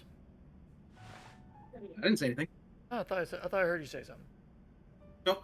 Might have been my chair creaking. It does that. Might have been the chair creaking.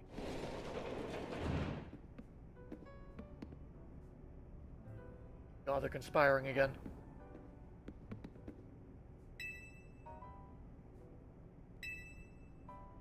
Yep, and here we just found out that 2 plazas got turned into wild zones. We have new areas to investigate, new side quests. That's going to be for next time. Where's Naveen? The one I actually care about.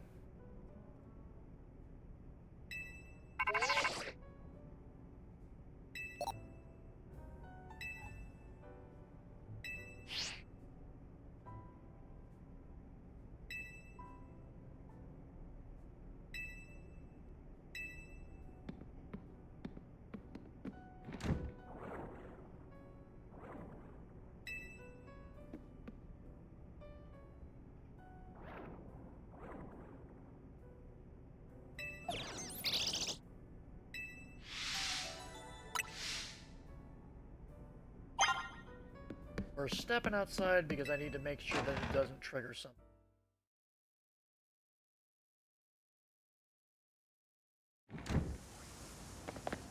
Okay, Yeah, you can just save it right there.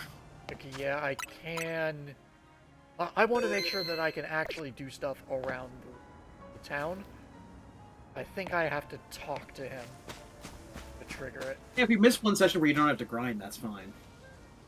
Yeah. Nope, okay. 'Cause he's gonna force you. Like, if they put him right in front of you, they're gonna force you into a Yep. Pokemon battle. Alright, Yep. we are going to save here. I was going to go get a Genie, but that's going to have to wait. So, that's it for today. Join us on Thursday as we finish 3.5's run through on our D&D in hindsight streaming sessions, where we'll be going over the Dragon Magazine collection. Magazine Dragon Magazine Compendium. Compendium. All right, join us on Sunday as we start up a new game of for our Storytime Sundays with Paranormasight. And then join us once again on Monday as we continue the adventures in Lumio City in Pokemon ZA. Until then, I've been Hunter Green. I've been the Krampus. I've been Jeff. And I've been some. All right, have a good one, everybody.